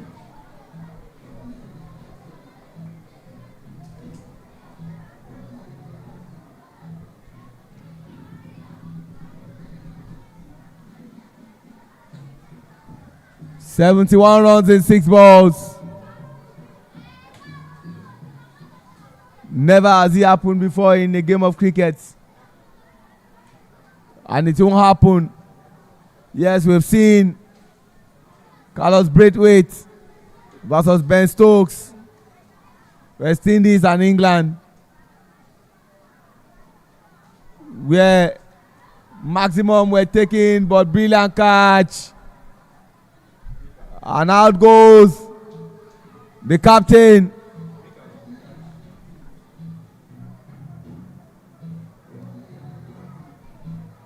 That was brilliant catch. We saw something similar in the last 2 games. And clearly very stable. And that brings on the 8 wickets.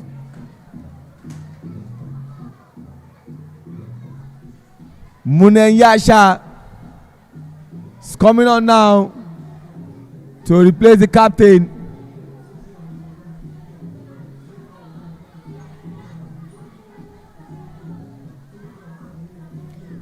There will be some delight on the face of Team South Africa following that horrific showing yesterday against Nigeria.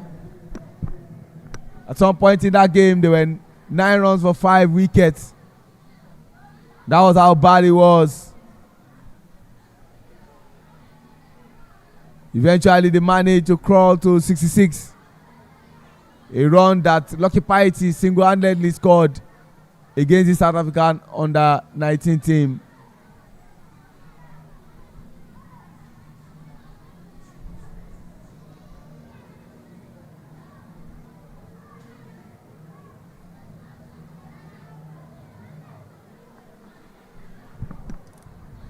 Clearly an all South African show dominance with bat and ball.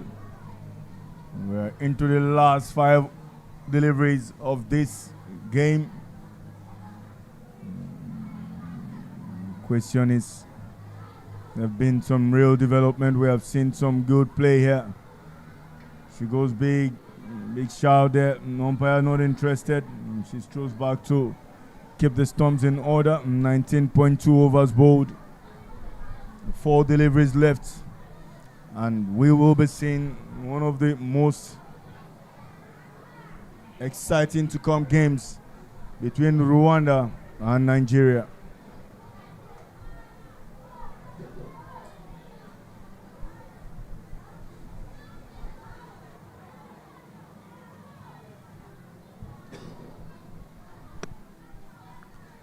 Munenyasha. Another one. You can see Cynthia, the umpire, looking down and not bothered about the appeal of Danieli, who already has 2 wickets to her credit and is looking for the 3rd.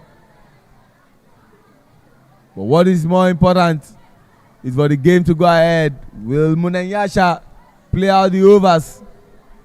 Because that is what is left of the pride that the Zimbabweans under-19 cricket team have. The game is gone. South Africa are finished in 3rd.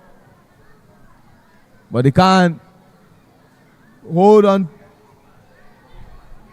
and make it look respectable by playing out the overs.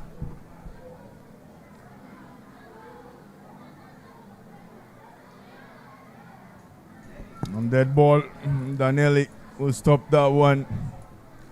But 2 deliveries left. It's taking longer than expected to complete the overs. Umpire clearly signaling team behind time. South Africans slow over it, but they've slowly gotten wickets. No is the call. Munenyasha faced 4 deliveries, I beg your pardon. And into the last delivery of this innings, 63 for 8.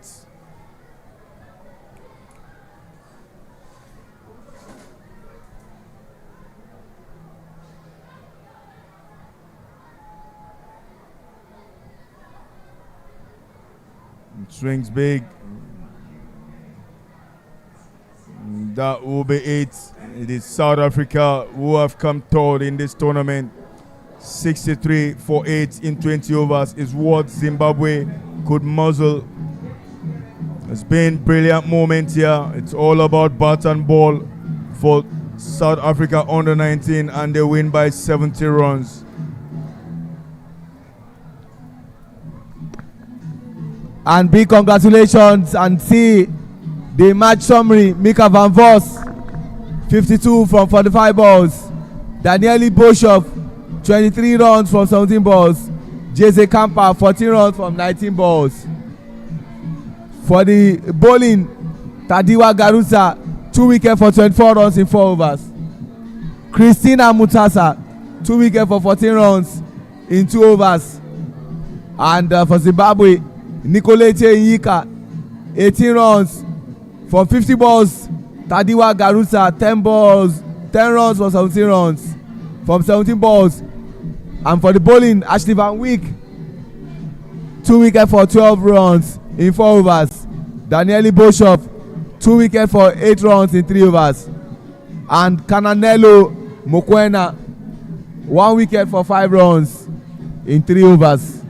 That's how things end. Congratulations to Team South Africa for winning by 70 runs. Up next is the post-match, and we'll be having the big final come up later. Nigeria versus Rwanda.